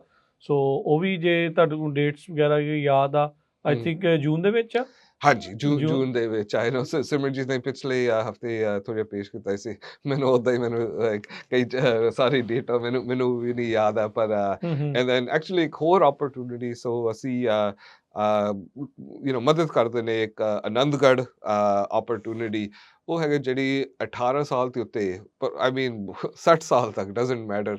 ਅਸੀਂ ਹਰ ਸਾਲ ਅਸੀਂ ਕਾਈਂਡ ਆਫ ਇਨਵੋਲਵਡ ਹੈਗੇ ਨੇ ਇੱਕ ਟ੍ਰਿਪ ਟੂ ਪੰਜਾਬ, ਜਿੱਥੇ ਉਹ ਅਸੀਂ ਐਕਟਿਵਿਸਟ ਦੇ ਨਾਲ, ਐਕੈਡੈਮਿਕਸ ਨਾਲ, ਆਰਟਿਸਟ ਨਾਲ ਤੇ ਸਾਰਿਆਂ ਦੇ ਨਾਲ ਅਸੀਂ ਵਿਚਾਰ ਕਰਦੇ ਨੇ। ਅਸੀਂ ਵੱਖ-ਵੱਖ ਮਤਲਬ ਇਤਿਹਾਸਿਕ ਥਾਵਾਂ ਅਸੀਂ ਉੱਥੇ ਜਾਂਦੇ ਨੇ, ਗੁਰੂ ਘਰਾਂ ਨੂੰ ਵੀ ਤੇ ਮੇਬੀ ਕਲਚਰਲ ਸਾਈਟਸ ਨੂੰ ਵੀ। ਸੋ ਉਹਦਾ ਨਾਂ ਹੈਗਾ ਆਨੰਦਗੜ੍ਹ ਟ੍ਰਿਪ।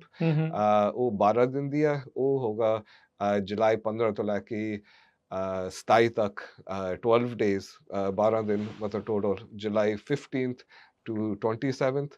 ਤੇ ਉਹ ਪੰਜਾਬ 'ਚ ਹੋਣਾ ਆ। ਉਹਦੇ ਲਈ ਰਜਿਸਟ੍ਰੇਸ਼ਨ ਓਪਨ ਆ? ਉਹ ਵੀ ਰਜਿਸਟ੍ਰੇਸ਼ਨ ਓਪਨ ਹੈ, www.anandgarh.com, ANANDGARH.com। ਸੋ ਇਹ ਜਿੱਦਾਂ ਤੁਸੀਂ ਦੱਸਦੇ ਆ ਵੀ ਓਬਵੀਅਸਲੀ 18 ਸਾਲ ਤੋਂ ਉੱਤੇ ਆ, ਫਿਰ ਵੀ ਮਾਪਿਆਂ ਦਾ ਕੰਸੈਂਟ ਜਿਹੜਾ ਉਹ ਚਾਹੀਦਾ ਹੈ, ਤੇ ਤੁਹਾਡੇ ਕੋਲ ਪਾਸਪੋਰਟ ਤੇ ਵੀਜ਼ਾ ਵੀ ਚਾਹੀਦਾ ਹੈ। ਪਾਸਪੋਰਟ ਤੇ ਵੀਜ਼ਾ ਤੇ ਈਵਨ ਲਾਈਕ 30 40 50 ਸਾਲ ਦੇ ਬੰਦੇ ਕਈ ਵਾਰੀ ਆ ਜਾਂਦੇ, ਜਾ ਸਕਦੇ। ਤੇ ਕੈਂਪ ਦਾ ਖਰਚਾ ਕਿੰਨਾ, ਇਸ ਟ੍ਰਿਪ ਦਾ ਖਰਚਾ ਕੀ ਹੁੰਦਾ ਹੈ? ਲਗਭਗ $1500। ਤੇ ਉਹਦੇ ਵਿੱਚ ਸਾਰੇ ਤੁਹਾਡੇ ਰਹਿਣ ਨੂੰ, ਅਸੀਂ ਸਾਡੀ ਬੇਸ ਹੈਗਾ ਮੁਹਾਲੀ ਦੇ ਵਿੱਚ। ਨਹੀਂ, ਫਲਾਈਟ ਉਹਦੇ ਵਿੱਚ ਨਹੀਂ ਇੰਕਲੂਡਡ ਹੈ। ਉਹ ਹੈਗਾ ਸਾਰੇ ਹੋਟਲਸ, ਟਰੈਵਲ, ਰਹਿਣ ਦਾ, ਖਾਣ ਦਾ, ਸਭ ਕੁਝ ਉਹਦੇ ਵਿੱਚ, ਸਾਰੀ ਮੈਨੇਜ ਲੋਜਿਸਟਿਕਸ ਜਿਹੜੀ ਉਹਦੇ ਵਿੱਚ ਆ। ਸੋ ਐਕਟਿਵਿਸਟ ਦੇ ਨਾਲ ਪੰਜਾਬ ਦੇ ਧਰਾਤਲ ਦੇ ਨਾਲ ਜੁੜਨ ਦਾ ਮੌਕਾ ਵੀ ਆ। ਸੋ ਆਈ ਥਿੰਕ ਮੇਨ ਗੱਲ ਉਹ ਹੈ, ਉਹ ਜਿੰਨਾ ਲਾਸਟ ਟਾਈਮ ਕਿਦਾਂ ਦਾ ਰਿਹਾ ਸੀ ਇਹਦਾ? ਬਹੁਤ ਵਧੀਆ। ਆਈ ਮੀਨ ਕਈ ਬੱਚੇ ਨੇ ਆਪਣੀ ਐਕਸਪੀਰੀਅੰਸ, ਮਤਲਬ ਬੱਚੇ ਨਹੀਂ, ਇਵਨ ਅਡਲਟਸ, ਜਿਵੇਂ ਮਨਦੀਪ ਸਿੰਘ ਉਹਨੇ ਆਪਣੇ ਐਕਸਪੀਰੀਅੰਸ ਮਤਲਬ ਉਹਦੇ ਬਾਰੇ ਲਿਖਿਆ ਸੀ ਕਿ ਇਟ ਵਾਜ਼ ਤੁਸੀਂ ਕਹਿ ਸਕਦੇ ਟ੍ਰਾਂਸਫਰਮੇਸ਼ਨਲ ਐਕਸਪੀਰੀਅੰਸ। ਉਹ ਗੁਰੂਆਂ ਦੀ ਧਰਤੀ ਆ, ਜਿਹੜੀ ਫੀਲਿੰਗ ਉੱਥੇ ਆ, ਇੱਥੇ ਤਾਂ ਹੋ ਵੀ ਨਹੀਂ ਸਕਦਾ। ਇਟਸ ਨਾਟ ਇਵਨ ਮਿਲਦਾ ਹੀ ਨਹੀਂ, ਹੋ ਵੀ ਨਹੀਂ ਸਕਦਾ। ਬਿਲਕੁਲ। ਸੋ ਡਿਫਰੈਂਟ ਇਵੈਂਟਸ ਦੇ ਬਾਰੇ ਜਿਹੜਾ ਦੱਸਿਆ, 2 ਮਈ ਨੂੰ ਸਿੱਖ ਸੀਡ ਇਵੈਂਟ, ਜੋ ਕਿ ਫਰੈਜ਼ਨੋ ਸਿਟੀ ਕਾਲਜ ਦੇ ਵਿੱਚ 10 ਤੋਂ 2 ਵਜੇ ਤੱਕ ਹਾਈ ਸਕੂਲਰਸ ਦੇ ਲਈ ਹੈ। ਫਰੈਜ਼ਨੋ ਕਾਊਂਟੀ ਦੇ ਜਿਹੜੇ ਵੀ ਸਕੂਲ ਡਿਸਟ੍ਰਿਕਟਸ ਉਹਨਾਂ ਅੰਡਰ ਆਉਂਦੇ ਆ, ਉਹਨਾਂ ਦੇ ਲਈ ਆ।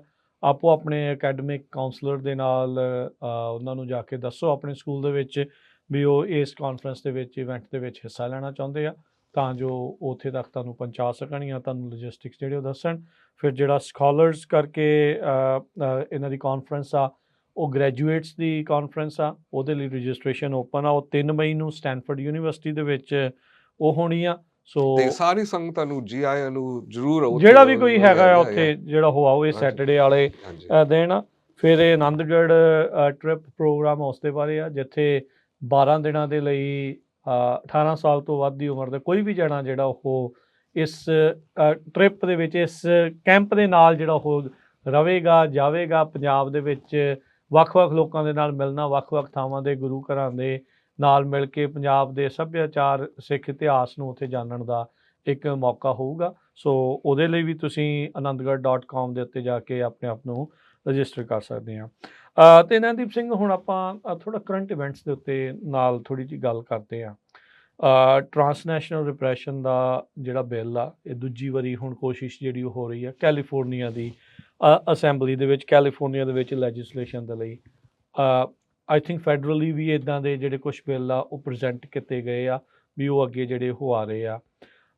ਸੋ ਅੱਜ ਦੇ ਸਮੇਂ ਦੇ ਵਿੱਚ ਜਿੱਥੇ ਪ੍ਰੋਪੇਗੈਂਡਾ ਬਹੁਤ ਤੇਜ਼ ਆ, ਸਿੱਖਾਂ ਦੀ ਛਵੀ ਨੂੰ, ਸਿੱਖ ਆਈਡੈਂਟਿਟੀ ਨੂੰ, ਇੱਥੋਂ ਤੱਕ ਕਿ ਸਿੱਖਾਂ ਦੇ ਗੁਰੂ ਘਰਾਂ ਨੂੰ ਵੀ ਨਿਸ਼ਾਨਾ ਬਣਾਇਆ ਜਾ ਰਿਹਾ ਆ HAF ਵਰਗੀਆਂ ਜਿਹੜੀਆਂ ਸੰਸਥਾਵਾਂ ਦੇ ਦੁਆਰਾ। ਉਹ ਧੜੱਲੇ ਦੇ ਨਾਲ ਸਾਰੇ ਸਿੱਖਾਂ ਨੂੰ ਸਟੀਰੀਓਟਾਈਪ ਕਰ ਰਹੇ ਆ, ਗੁਰੂ ਘਰਾਂ ਨੂੰ ਵੱਖ-ਵੱਖ ਪੁੱਠੇ ਸਿੱਧੇ ਨਾਵਾਂ ਦੇ ਨਾਲ ਅੱਤਵਾਦ ਦੇ ਅੱਡਿਆਂ ਤੱਕ ਦੇ ਜਿਹੜੇ ਉਹ ਗੱਲਾਂ ਜਿਹੜੀਆਂ ਉਹ ਕਰ ਰਹੇ ਆ। ਇਹੋ ਜਿਹੇ ਮੌਕੇ ਦੇ ਉੱਤੇ ਹੁਣ ਜਿਹੜੀਆਂ ਸਿੱਖ ਆਰਗੇਨਾਈਜੇਸ਼ਨ ਆ, ਤੁਹਾਡੀ ਵੀ ਉਹਨਾਂ ਵਿੱਚੋਂ ਇੱਕ ਆ, ਬਾਕੀਆਂ ਦੇ ਨਾਲ ਮਿਲ ਕੇ ਕੀ ਅੱਗੇ ਤੁਸੀਂ ਕੀ ਸੋਚਦੇ ਵੀ ਕੀ ਕਰਨਾ ਚਾਹੀਦਾ ਆ? ਕਿਵੇਂ ਇਹਨੂੰ ਟਰਾਂਸਨੈਸ਼ਨਲ ਰਿਪਰੈਸ਼ਨ ਦੇ ਬਿੱਲ ਨੂੰ ਪਾਸ ਕਰਾਉਣਾ ਆ? ਕਿਵੇਂ ਇੱਦਾਂ ਦੀਆਂ ਜਿਹੜੀਆਂ ਆਰਗੇਨਾਈਜੇਸ਼ਨ ਆ ਉਹਨਾਂ ਦੇ ਮੂੰਹ ਨੂੰ ਕਿੱਦਾਂ ਬੰਦ ਕਰਾਇਆ ਜਾ ਸਕਦਾ ਜੋ ਕਿ ਝੂਠ ਪ੍ਰਚਾਰ ਜਿਹੜੀਆਂ ਕਰ ਰਹੀਆਂ? ਅਨਫੋਰਚੂਨੇਟਲੀ ਰਾਜਕੁਲਵੀਰ, ਅਸੀਂ ਉਹਨਾਂ ਨੂੰ ਜਿਹੜੇ ਝੂਠ ਬੋਲ ਰਹੇ ਨੂੰ ਅਸੀਂ ਉਹਨਾਂ ਦਾ ਮੂੰਹ ਬੰਦ ਨਹੀਂ ਕਰਾ ਸਕਦੇ। ਅਸੀਂ ਸਿਰਫ ਆਪਣੀ ਸਟੋਰੀ, ਆਪਣੀ ਜਿਹੜੇ ਸੱਚ ਦੀ ਐਕਚੁਅਲੀ ਗੱਲ ਅਸੀਂ ਸਿਰਫ ਉਸ ਦੀ ਗੱਲ ਕਰ ਸਕਦੇ। ਸੋ ਜਿੰਨੇ ਸਾਰੇ ਸੰਸਥਾਵਾਂ ਜਿਹੜੀਆਂ ਇਨਵੋਲਵਡ ਹੈਗੇ ਨੇ, ਖਾਸ ਕਰਕੇ ਜਕਾਰਾ ਮੂਵਮੈਂਟ, ਸਿੱਖ ਕੋਅਲੀਸ਼ਨ, ਫ੍ਰੀ ਮਾਰਟ ਗੁਰੂ ਘਰ, ਸਾਲਡੈਫ, ਅਸੀਂ ਇਵਨ ਇਸ ਹਫ਼ਤੇ ਸਾਡੀ ਗੱਲਬਾਤ ਚੱਲ ਰਹੀ ਹੈ ਤੇ ਅਸੀਂ ਜਿਹੜੀ ਬਾਕੀ ਕਮਿਊਨਿਟੀਜ਼ ਨੂੰ ਅਸੀਂ ਉਹਨਾਂ ਨੂੰ ਲੈ ਕੇ ਆ ਰਹੇ ਇਸ ਕਨਵਰਸੇਸ਼ਨ ਦੇ ਵਿੱਚ। ਤੇ ਜਿਹੜੀ ਅਸੀਂ ਤੁਸੀਂ ਕਹਿ ਸਕਦੇ ਕਾਈਂਡ ਆਫ ਜਿਹੜਾ PR ਫਰਮਸ, ਜਿਹੜਾ ਪਬਲਿਕ ਰਿਲੇਸ਼ਨਸ ਕਰਦੇ ਨੇ, ਅਸੀਂ ਉਹਨਾਂ ਨੂੰ ਵੀ ਲੈ ਕੇ ਆਏ ਸੀਗੇ ਕਿ ਸਾਨੂੰ ਥੋੜ੍ਹੀ ਜਿਹੀ ਸਲਾਹ ਦੇ ਦਿਓ, ਕਿਉਂਕਿ ਸਾਨੂੰ ਲੱਗਦਾ ਕਿ ਹੁਣ ਕਿਉਂਕਿ ਕਾਬੀਏਰੋ ਸਾਡੇ ਨਾਲ ਹੈ, ਉਸकी ਸੈਨੇਟ ਦੇ ਵਿੱਚ ਪਾਸ ਹੋ ਜਾਊਗਾ ਤੇ ਉਮੀਦ ਤਾਂ ਇਹ ਹੈ ਤੇ ਅਸੈਂਬਲੀ ਦੇ ਵਿੱਚ ਉਮੀਦ ਹੈ ਕਿ ਮਤਲਬ ਉੱਥੇ ਕੋਈ ਪ੍ਰੋਬਲਮ ਨਾ ਹੋਵੇ। ਸੋ ਅਸੀਂ ਲਾਸਟ ਟਾਈਮ ਅਸੈਂਬਲੀ ਵਿੱਚ ਤਾਂ ਪਾਸ ਹੋ ਹੀ ਗਿਆ ਸੀਗਾ। ਹਾਂਜੀ, ਪਰ ਉਹਨਾਂ ਦੇ ਹਿੰਦੂ ਅਮਰੀਕਨ ਫਾਊਂਡੇਸ਼ਨ ਦੇ ਬੰਦੇ ਹੁਣ ਆ ਗਏ ਅਸੈਂਬਲੀ ਦੇ ਵਿੱਚ, ਜਿਹੜੇ ਪਹਿਲੇ ਨਹੀਂ ਸੀਗੇ। ਸੋ ਉਹਨਾਂ ਦੀ ਲੌਬਿੰਗ ਸਟਰੋਂਗ ਹੋ ਗਈ। ਸੋ ਆਪਾਂ ਨੂੰ ਹੋਰ ਜ਼ਿਆਦਾ ਜੋਰ ਲਾਉਣਾ ਪੈਣਾ। ਹਾਂਜੀ, ਸੋ ਅਸੀਂ ਫਿਰ ਦੁਬਾਰਾ ਅਸੀਂ ਕੌਣ ਨੇ ਉਹ ਬੰਦੇ, ਕੁਛ ਹੈ? ਹਾਂਜੀ, ਖਾਸ ਕਰਕੇ ਬੇ ਏਰੀਆ ਦੇ ਵਿੱਚ ਕੁਛ ਨਾਮ ਹੈਗੇ? ਕਿਉਂਕਿ ਐਟਲੀਸਟ ਜਿਹੜੇ ਉੱਥੋਂ ਦੇ ਰਹਿਣ ਵਾਲੇ ਆ, ਐਟਲੀਸਟ ਉਹ ਅਪਰੋਚ ਕਰ ਸਕਦੇ ਆ ਵੀ ਸੋ ਅਸੀਂ ਸਾਡੀ ਕੰਸਰਨ ਹੈ ਮਿਸਿਸ ਪਟੇਲ ਤੇ ਇੱਕ ਮਿਸਿਸ ਬਫੀ ਵਿਕਸ, ਇਹ ਸਾਡੇ ਦੋਨੋਂ ਦੇ ਕੰਸਰਨ ਹੈ। ਤੇ ਇੱਕ ਸੈਨ ਡਿਏਗੋ ਦੇ ਵਿੱਚ ਵੀ ਸੀਗਾ ਕੋਈ? ਹਾਂਜੀ, ਉੱਥੇ ਵੀ ਥੋੜੇ ਹੈਗੇ ਨੇ, ਪਰ ਇਹ ਦੋਨੋਂ ਕਾਈਂਡ ਆਫ ਤੁਸੀਂ ਕਹਿ ਸਕਦੇ ਬੇ ਏਰੀਆ ਦੇ ਵਿੱਚ ਜਿਹੜੀ ਸਾਡੀ ਮੇਨ ਵਿਕਸ ਤੇ ਜਿਹੜੇ ਪਟੇਲ। ਹਾਂਜੀ, ਸੋ ਜਿਹੜੇ ਭਾਈ ਬੇ ਏਰੀਆ ਦੇ ਵਿੱਚ ਰਹਿ ਰਹੇ ਆ, ਇਹਦਾ ਮਤਲਬ ਕਿ ਸਾਡੇ ਖਿਲਾਫ ਹੈ, ਪਰ ਸਾਨੂੰ ਪਤਾ ਕਿ we have to be concerned about ਵੀ ਉਹਨਾਂ ਦੇ ਨਾਲ ਟਾਈਜ਼ ਨੂੰ ਲੈ ਕੇ, ਵੀ ਉਹਨਾਂ ਦੀ ਕਲੋਜ਼ਨੈਸ ਆ ਉਹਨਾਂ ਦੇ ਨਾਲ। ਹਾਂਜੀ, ਕਿਉਂਕਿ ਅਸੀਂ ਦੇਖ ਰਹੇ ਕਿ ਪੈਸਾ ਉਹਨਾਂ ਨੂੰ ਤੋਂ ਕਿੱਥੋਂ ਮਿਲ ਰਿਹਾ। ਸੋ ਇਹ ਸਾਡੀ ਐਕਚੁਅਲੀ ਇੱਕ ਕੰਸਰਨ ਹੈ। ਤੇ ਸੋ HAF ਉਹਨਾਂ ਨੂੰ ਫੰਡ ਕਰ ਰਹੀ ਹੈ? ਹਾਂਜੀ, ਅੱਛਾ, ਹਾਂਜੀ। and then ਫਿਰ obviously ਸਾਡੇ ਕੰਸਰਨ ਹੈ ਜੇ ਗਵਰਨਰ ਨੂਸਮ ਦਾ ਕੀ ਸਟੈਂਡ ਹੈ। ਸਾਡੀ ਗੱਲ ਕੁਛ ਅਜੇ ਤੱਕ ਪਤਾ ਲੱਗਾ ਨਹੀਂ, ਕਿਉਂਕਿ ਇਹ ਸਾਡੀ ਤੁਸੀਂ ਕਹਿ ਸਕਦੇ ਇੱਕ ਕਾਈਂਡ ਆਫ ਸਟਰਕਚਰਲ ਪ੍ਰੋਬਲਮ ਹੈ ਸਿੱਖਾਂ ਦੇ ਵਿੱਚ ਕਿ ਸਾਡੇ ਉੱਥੇ ਪਹੁੰਚ ਘੱਟ ਹੈ। ਸੋ ਲਾਈਕ ਇਹ ਐਕਚੁਅਲੀ ਵੈਸੇ ਮੈਂ ਫਰੈਜ਼ਨੋ ਰਹਿੰਦਾ ਆ, ਇਹ ਵੀ ਹੁਣ ਇੱਥੇ ਆ ਗਿਆ, ਪਰ ਸਾਨੂੰ ਜਿਹੜੀ ਬੇ ਏਰੀਆ ਦੀ ਸਿੱਖ ਸੰਗਤ, ਆਈ ਨੋ ਕਈ ਵਾਰੀ ਮੈਂ ਕਹਿਣਾ ਨਹੀਂ ਚਾਹੀਦਾ, ਪਰ ਕਈ ਵਾਰੀ ਸਾਡੀ ਬਹੁਤ ਜ਼ੋਰ ਹੋ ਜਾਂਦਾ ਮਤਲਬ ਇਲੈਕਸ਼ਨਾਂ ਦੇ ਵਿੱਚ, ਭਾਵੇਂ ਸੈਨ ਹੋਜ਼ੇ ਗੁਰੂ ਘਰ ਜਾਂ ਫ੍ਰੀ ਮਾਰਟ ਗੁਰੂ ਘਰ, ਪਰ ਜਿਹੜੀ ਸਾਡੀ ਬੇ ਏਰੀਆ ਸੰਗਤ ਇਸ ਵਕਤ ਤੁਸੀਂ ਕਹਿ ਸਕਦੇ ਬੇ ਏਰੀਆ ਇਜ਼ ਦਾ ਸਿਰਫ ਅਮਰੀਕਾ ਦਾ ਸੈਂਟਰ ਨਹੀਂ ਹੈ, ਇਹ ਹੈਗਾ centre of the world. Silicon Valley money ਇੱਥੇ ਆ, ਮਨੀ ਐਂਡ ਪਾਵਰ ਉੱਥੇ ਰਿਜ਼ਾਈਡ ਕਰਦੀ ਹੈ। ਹਾਂਜੀ, ਸੋ ਪਹਿਲਾਂ ਐਕਚੁਅਲੀ ਕੀ ਹੁੰਦਾ ਸੀ ਕੈਲੀਫੋਰਨੀਆ ਦੇ ਵਿੱਚ ਜਿਹੜਾ ਪਾਵਰ ਉਹ ਐਕਚੁਅਲੀ ਲਾਸ ਐਂਜਲਸ ਹੁੰਦਾ ਸੀ, ਕਿਉਂਕਿ ਆਬਾਦੀ ਉੱਥੇ ਰਹਿੰਦੀ ਹੈ। ਹੁਣ ਜਿੰਨੇ ਸਾਰੇ ਸਟੇਟ ਵਾਈਜ਼ ਜਿੰਨੇ ਸਾਰੇ ਬੰਦੇ ਜਿਹੜੇ ਆ ਰਹੇ ਨੇ, all are coming from Bay Area. So ਜਦੋਂ ਤੁਸੀਂ ਗਰਾਊਂਡ ਲੈਵਲ ਜੇ ਤੁਸੀਂ ਉਹ ਰਿਲੇਸ਼ਨਸ਼ਿਪਸ ਤੁਸੀਂ ਨਹੀਂ ਕ੍ਰੀਏਟ ਕਰ ਸਕਦੇ, ਜੇ ਤੁਸੀਂ ਬਣਾ ਸਕਦੇ, ਕਿਉਂਕਿ ਦੇਖੋ ਗਵਰਨਰ ਨੂਸਮ ਪਹਿਲਾਂ ਸੀ ਮੇਅਰ ਆਫ ਸੈਨ ਫਰਾਂਸਿਸਕੋ, ਪਰ ਆਪਣੇ ਲੋਕ ਅਸੀਂ ਉੱਥੇ ਸੈਨ ਫਰਾਂਸਿਸਕੋ ਅਸੀਂ ਰਹਿੰਦੇ ਨਹੀਂ, ਪਰ ਇਹ ਜਿਹੜੀ ਸਾਡੀ ਬੇ ਏਰੀਆ ਸੰਗਤ ਦੀ ਬਹੁਤ ਜ਼ਿੰਮੇਵਾਰ ਹੈ। ਤੇ ਕਈ ਵਾਰੀ ਮੈਂ ਦੇਖਿਆ ਅਸੀਂ ਭਾਵੇਂ ਪੰਜਾਬੀ ਸਿੱਖ ਕੈਂਡੀਡੇਟ ਹੋਵੇ ਉਹ ਗੁੱਡ ਹੈ, ਜਾਂ ਸਾਡੀ ਕੋਈ ਬੰਦਾ ਜਿਹੜੀ ਸਾਡੀ ਗੱਲਬਾਤ ਕਰਦੇ ਨੇ, ਸਾਡੀ ਇਸ਼ੂਜ਼ ਸਮਝਦੇ, ਅਸੀਂ ਉਹਨਾਂ ਨੂੰ ਹਰ ਪਾਸੇ ਹੁਣ ਸਾਨੂੰ ਕਾਈਂਡ ਆਫ ਸਪੋਰਟ ਕਰਨਾ ਹੀ ਪੈਣਾ। ਸੋ ਲਾਈਕ ਕਈ ਵਾਰੀ ਮੈਨੂੰ ਯਾਦ ਹੈ ਜਦੋਂ ਕੋਈ ਬੰਦਾ ਸੇ ਚੋਣ ਲਈ ਖੜਾ ਹੁੰਦਾ ਫਰਮ ਲਿਵਿੰਗਸਟਨ, ਜਿਹੜੀ ਅਸੀਂ ਫਰੈਜ਼ਨੋ ਕਹਿੰਦੇ ਅਸੀਂ ਉਹਨੂੰ ਕੀ ਸਪੋਰਟ ਕਰਨਾ, ਉਹ ਲੋਕਲ ਕਮਿਊਨਿਟੀ ਨੂੰ ਸਪੋਰਟ ਕਰ ਸਕਦੇ। ਪਰ ਉਹ ਹੁਣ ਲਾਈਕ ਸਾਰੀ ਪੋਲਿਟਿਕਸ ਹੁਣ ਹਰ ਪਾਸੇ ਹੈ। ਸੋ ਜਿਵੇਂ ਲਾਈਕ ਪਿਛਲੇ ਇਲੈਕਸ਼ਨ 'ਚ ਇੱਥੇ ਫਰੈਜ਼ਨੋ ਦੇ ਵਿੱਚ ਜਿਹੜਾ ਮੌਂਗ ਬੰਦਾ ਜਿਹੜਾ ਜਿੱਤਿਆ ਸਿਟੀ ਕਾਉਂਸਲ, ਉਹਦੀ ਐਕਚੁਅਲੀ ਸਭ ਤੋਂ ਜ਼ਿਆਦਾ ਫਾਈਨੈਂਸ਼ੀਅਲ ਸਪੋਰਟ ਉਹਨੂੰ ਮਿਲੀ ਸੀ ਫਰਮ ਮਿਨੇਸੋਟਾ। ਉੱਥੇ ਬਹੁਤ ਕਮਿਊਨਿਟੀ ਉਹਨਾਂ ਦੀ, ਕਿਉਂਕਿ ਉਹਨਾਂ ਦਾ ਮੌਂਗ ਕਮਿਊਨਿਟੀ, ਉਹ ਨਹੀਂ ਦੇਖਦੇ ਕਿ ਲੈ ਉਹ ਕਹਿੰਦੇ ਵੀ ਆਪਣਾ ਬੰਦਾ ਜਾਣਾ ਚਾਹੀਦਾ। ਹਾਂਜੀ, ਸੋ ਸਾਨੂੰ ਵੀ ਇਸ ਤਰ੍ਹਾਂ ਹੀ ਸੋਚਣਾ ਹੀ ਪੈਣਾ, ਕਿਉਂਕਿ ਇਹ ਨਹੀਂ ਹੋਣਾ ਕਿ ਸਿਰਫ ਵੱਖ-ਵੱਖ, ਠੀਕ ਹੈ ਮੇਬੀ 15% 70% ਜਿਹੜੀ ਉਹਨਾਂ ਦੀ ਫੰਡਿੰਗ ਲੋਕਲ ਹੋਵੇ, ਪਰ ਸਾਨੂੰ ਵੀ ਹੁਣ ਕਾਈਂਡ ਆਫ ਬਿਗਰ ਸਾਨੂੰ ਸੋਚਣਾ ਹੀ ਪੈਣਾ। ਤੇ ਖਾਸ ਕਰਕੇ ਬੇ ਏਰੀਆ ਦੇ ਵਿੱਚ ਉਹ ਹੈਗਾ centre of power, centre of money, ਤੇ ਸਾਨੂੰ ਵੀ ਦੇਖਣਾ ਕਿ ਅੱਜ ਜਿਹੜੀ ਬੰਦਾ ਹੁਣ ਸਕੂਲ ਬੋਰਡ ਲੈਵਲ ਤੇ ਆ, ਅਸੀਂ ਉਹਨਾਂ ਦੇ ਨਾਲ ਕਿਵੇਂ ਰਿਲੇਸ਼ਨਸ਼ਿਪ, ਅਸੈਂਬਲੀ 'ਚ ਕਿੱਦਾਂ ਖੜਨਾ, ਕਿਉਂਕਿ ਕਾਂਗਰਸ 'ਚ ਕਿੱਦਾਂ ਖੜਨਾ, ਕਿਉਂਕਿ ਉਹਨਾਂ ਦੀ ਰਾਊਟ ਉਹੀ ਹੋਣਾ ਹੀ ਆ।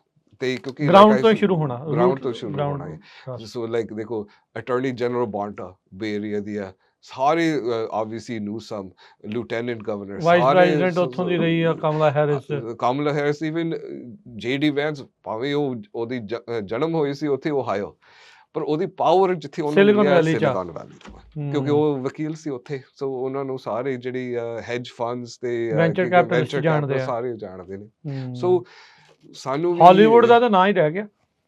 ਉਹ ਤਾਂ ਖਤਮ ਆ। ਉਹ ਲਾਈਕ ਪਾਵਰ ਵਾਈਜ਼ ਉਹ ਤਾਂ ਖਤਮ ਆ। The powers in the Bay Area। ਸੋ ਇਹ ਮੇਰੀ ਹੱਥ ਜੋੜ ਕੇ ਬੇਨਤੀ ਹੈ ਕਿ ਖਾਸ ਕਰਕੇ ਜਿਹੜੀ ਸਾਡੀ ਬੇ ਏਰੀਆ ਸਿੱਖ ਸੰਗਤ, ਉਹਨਾਂ ਦੀ ਬਹੁਤ ਵੱਡੀ ਜ਼ਿੰਮੇਵਾਰ ਹੈ। ਜੇ ਅਸੀਂ ਥੋੜ੍ਹਾ ਜਿਹਾ ਆਪਸ ਦੇ ਵਿੱਚ ਥੋੜ੍ਹਾ ਜਿਹਾ ਘਟਾ ਸਕਦੇ, ਲੱਤਾਂ ਖਿੱਚਣੀਆਂ ਬੰਦ ਕਰੋ, ਸਿੱਧਾ ਹੀ ਕਹੋ।